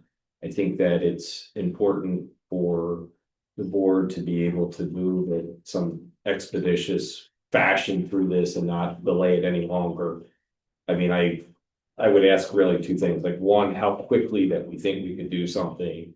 And I am uncomfortable because I do think the risk is minimal in this particular case. And it sounds like other decisions have been made similar to this in the past, that we can move quickly, either develop a procedure or do it concurrently, where, you know, we can satisfy HVA's request, but I would want to have a process in place that we're not having, you know, taking, you know, time up going and vetting this and saying, is this worth it? Is it not worth it? I think procedurally and steps are very important. But I also think in this particular case, it sounds like everything that's been done has kind of what we'll probably have in our procedure, and the overall risk is probably pretty big. So Can I ask Mr. Rose a question? Can you write a process for this, John? To where nobody will be held accountable if someone says, oh, I disagree with this? What do you mean no one would be held accountable? Well, say for instance, if a new board member comes on Right. and says, I didn't agree with that, I want to refer back to you and say, I want to change that name of the park back to the park where it was and move on with this, and the board agrees with it, then who's in trouble then? Well, I mean, look, the board has a decision to act on this request now, if they want to do it. And if a new board comes in, 10 years from now, and they want to change the name of the field to somebody else, They have the right to do that. Sure, they own the property. I mean, it's not infinity forever. Right, yeah. that's You what I know, said. it's, you know, there's no ordinance that gets There's no- passed. yeah, There's right. there's no, you know, retaliation if it gets changed back. It's, you know, what I've seen in a lot of municipal meetings is there's usually someone on the board or some group or somebody recognizes that this person did something, like Kurt Mayer was in office for, somebody said Yeah. 38 Oh, yeah. years. Yeah. Well, how did he survive 38 years? Ward two. Um, Ward two, John. What's that? Ward two. So, so there was probably a consensus of the board, Chuck, I'm guessing, that. Yeah. I think Yeah, we all that's- yeah, just that's- wanted I to mean, do no one here something. I remembers think we that, just wanted to do How it. it was done, you know. So things this- that he's done. So this request is again, you know, you've got a request from an organization and it's Right. consensus of the board. And if the board wants to make a change 5, 10 years from now, it's not a big issue. It's not a legal issue. Would you consider a park bench? You know, Thank you. too, Chuck, that That's all right, done. It's halftime. We got to go. All right, I'm gonna make a motion to grant HVA permission to name the turf at Valley Center Park, Rob D. Martinez Field. Second.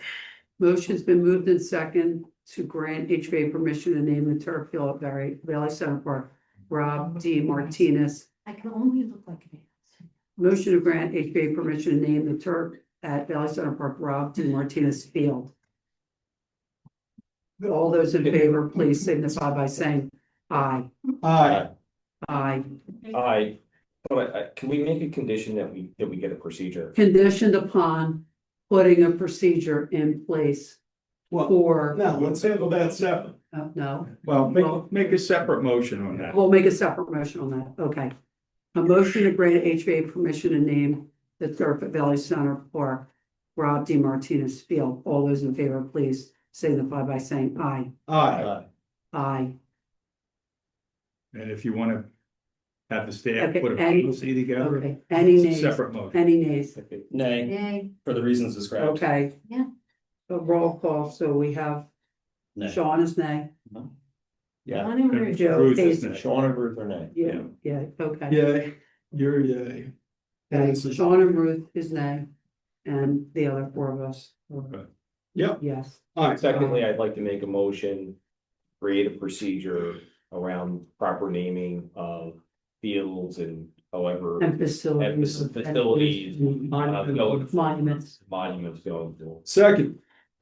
Motion's been moved and seconded to name fields, facilities, monuments, benches, whatnot. In the township. All those in favor, please signify by saying aye. Aye. Any nays? No, thank you. Commissioners, motion's passed. Okay, Thank you. Next item on my agenda is Public Works, Steve. I don't have too much, leaf collection's going fine and way through. I appreciate Chris taking over my capital budget. You guys work on the budget, which you're gonna lose in October, work with Chris and EJ on my budget. He wasn't as good as usual on the budget, Steve. So I missed. We missed during the budget. On a play success and I think that was the most amount of food we've got to collect. I was really happy. I filled up my truck with the amount of food that we collected to bring it down here. So it's great for the community. It's a great thing. yeah, and we hope you had a good, you had a nice And it's a vacation. Great vacation. And we hope you relax. Yeah, you deserve it. Thank you. Liaison. Next item is my liaison, HVAA. You're here, you want to talk about what your program has coming up? We're finishing up soccer season and we'll be starting up basketball season. Right. There you And, go. and your HVA day was fabulous, and Brad and I put in for the raffles, and we didn't win a thing, right, Brad? They were not fixed. Yeah, It's really turning into the fall event, the fall fest event. I really feel like it is. It was really nice. Great, like community Oh, event, it definitely you know, is. everybody comes together. A Was lot I- of people look forward to it now and expecting it. yeah, it was really nice. And we're having a food. Thanks. Oh, great. But now, Ellie, I want to buy, I'm sad I didn't buy one of those insulated hats. So I want to know how to get one of those. Buy one of those for walking the dog, if you have any. This concludes our agenda items for this evening. Now, public participation will open it up for non-agenda items. Would anybody like to address the board for any non-agenda items? Anyone in the room? Anyone on Zoom? Not hearing none. I'll make a motion to adjourn. Second, motion to approve and seconded to adjourn. All those in favor, please signify by saying aye. Aye. Thank you. Yeah.